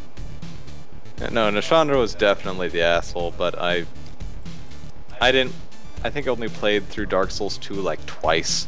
Yeah, and I just did normal and then New Game Plus, and then I don't think I even beat it on New Game Plus. Yeah. I just got to the final boss and PvP'd. Nishandra, the Ash Idol, which I forget her name, the Ice Keeper in Ivory King, and the Squalid Queen are all parts of Manus. Yeah. So there are apparently 4 ladies that are running around causing, I guess, the dark. Yep. This of course has nothing to do with this Delver's Drop necessarily, but it's a good topic on world building. By the way, guys, I'm gonna have to go soon. Oh, no problem. We've been going for a couple hours. So you wanna talk about the ghosts for a couple seconds there? Ooh, those are creepy. No. Yeah, they're really good. I really like the elegy. Wait, these aren't. Oh shoot! I almost. You almost Spoiled. said something I real almost bad. spoiled something really quick. And I know exactly what you were going to say. Oh wow. I know exactly what you were going to say, and that would have been really spoilerific. Good job, Nick. Good job stopping yourself, Matthew. I don't That's actually know what you guys are talking about. Oh yeah, totally. I can say that I'm totally clueless about what's going on. I'm almost 100% certain I know what Matthew was about to say. And it's very lore spoilery. Well, like if you play the game, like, well, okay. I feel like I'm not really drawing anything that's lore spoilery, so It's speculation on my part because I haven't really asked you what this is. because I have a totally secret doc that you guys don't know about that has all kinds of crazy lore stuff. Right, it's totally secret. Oh, is this one that I don't even have access to? That Matthew- You No, I'm don't. being And sarcastic. I intentionally made it so that you don't have access, so that you still have questions to ask me. Oh, okay. Okay, that's good. So maybe I don't know what Matthew is saying. Is that supposed to be eulogy? The one with like the cone hat. Did I misspell or something? It's ELEGY. I don't know what elegy. An elegy is this like a synonym for a dirge or a lament. Oh, okay, I just never. It's like it's a more of like a song rather than something that's spoken. A mournful, melancholy, or plaintive. Oh, it can actually be a poem, especially a funeral song or lament Yeah. for the dead. I mean, it looked like a real word, but I didn't know if you'd actually meant to type eulogy. Sorry. Yeah, I like the ghosts though. I especially like the elegy one. Yeah, so I guess actually they're pretty similar, but I guess elegy is more of a song or poem sort of thing, where eulogy is like a, more prose. Yeah. Speaking in honor of someone. Right. Well, did you want to wrap up then, guys, since this is Friday and it's about 5 o'clock for you guys? Yeah. Unless you want to talk about it at all, like what you're looking at, Baker. No. I guess because I'm working on enemies that would appear much later in the game, I think your speculation is actually off. I have other secret plans for what you're talking about, probably. If I'm correct, and I'll type this up in Skype, I guess. I'm not gonna look. I don't want spoilers. I'm only making levels. I don't want to spoil about what actually happens in the game. Okay, yeah, don't look in the chat window then. Yep, that's exactly what I was talking about. Okay, that's what I thought. Yeah. Yep. Then you're. Let me look so I definitely can stop tell you myself. guys you're wrong. Yeah, we are definitely wrong. So, Yeah, It was a good guess though. I Wait, what's kind the comment? What do the comments say? I want to see if Doom knows. Doom hasn't said anything, but I think he might know what we're talking about too, because Doom and I talk about the lore because he's the Doom test. Oh, how is it going to be any creepier than that? No, these are going to be just- even more just crazy. wait. I'm also really concerned now. Actually, I'm excited about this. Me This is gonna too. Be great. This I'm- is, you know, my I'm months really- of secret plans and ideas that I keep in my head and don't tell anyone. I'm actually honestly thrilled. Yeah, that makes me really happy. If what I was thinking of is going to be even creepier, then this is great. Yeah, I'm pretty stoked. I mean, I don't think it would be too spoilery to say that, like, you know, since I'm working on... We said what this was going to be, right? Like, I mean, they're obviously the ghost-looking things. Yeah, we said they were ghosts. So I was, you know, our old ghost looked pretty much just like the one right here. It kind of looks like a rogue or a delver that's dead, but the... is it too much of a spoiler to say what the whole Echo thing is? I feel like we probably said it 50 times already. I don't think We've talked about it a little bit. Yeah, we've talked about Echo. So I mean, Echo is is a an Kickstarter update too. So yeah. So Echo is an element or a kind of temperament of energy and spirit that causes things to, or causes these spirits to kind of get trapped in between dimensions. Yeah. And so they become ghosts because they can't. You know, it's like a spirit. They can't go on to wherever it's supposed to go. So it gets trapped as an echo, kind of bouncing back and forth between these planes. So that's what these are, and this kind of weird teal color. They used to be kind of purplish, and we changed the color to be more of a teal. So that's and so they're all, and because the term is echo, you know, I was thinking like banshees, and they make, you know, kind of moaning sounds. So all their names describe some kind of a moan or a song or a, you know. one of them has to be Requiem. Yeah, that's over here on the right. So I've got 2 more to do. So we might end up cutting one of these. Like I'll probably cut moan and maybe shuffle the names around, but I just wanted to sketch them out quickly today. What was the mode again? That one. The second one. So I I'll really zoom in a like little the bit moan, here. and I really like the elegy. I think both of those are really cool looking, and I like the whale, but that's obviously kind of the one that's already in the game. Yeah, sort of upgraded graphic of the one we already have. I do And kind of like that. I wanted a little cute guy for Gasp. I might make him even more just cute, like a little, you know, he's just like a little poltergeist kind of thing. I want Gasp as a pet. Like I want one in my apartment, just going around and doing things. It's adorable. Cute little Poe. So you probably don't want to touch him. Probably not. I think I like. Oh, I guess they elegy. do have one eye like that. Hadn't really occurred to me yet that they have one eye like the ghosts in Zelda. I don't think. No, it's just the shopkeeper dude who No, bring stuff the to. pose the ghosts have only one eye in the Zelda games. Not Ocarina of Time. They don't. They have 2 eyes. I mean, Boos have 2 eyes, but Are you talking? I almost said Stalfos, and those are the Those are the skeleton dudes. yeah. so you're talking about these ghosts, Matt. Yeah. Okay, so yeah, that's a different ghost than what I'm thinking of, like the old school. Oh, okay. You know, in the Super Nintendo games. I mean, I thought those were called Poe. Oh yeah, think they were Poes before too. They just Is P-O-H? P.O. I bet. Yeah. P-O-E. Oh. as an Edgar Allan Poe. Yeah. So surely. I think got they were some- all the ghosts have been called Poes, but they've just been different art styles. I think the Ocarina of Time Poe is the one with the lantern, but I think different Poes are different drawn and different, I guess. Yeah, for some reason, I'm not really finding what I'm thinking of. They're definitely my favorite enemy in all of. No, I guess all these the- guys have 2 eyes too. So what am I? Maybe I'm thinking of a totally different game, and I'm just losing my mind here. Well, there's Alright. one with 1 eye, but I don't know Yeah. if that's just an artist rendition or.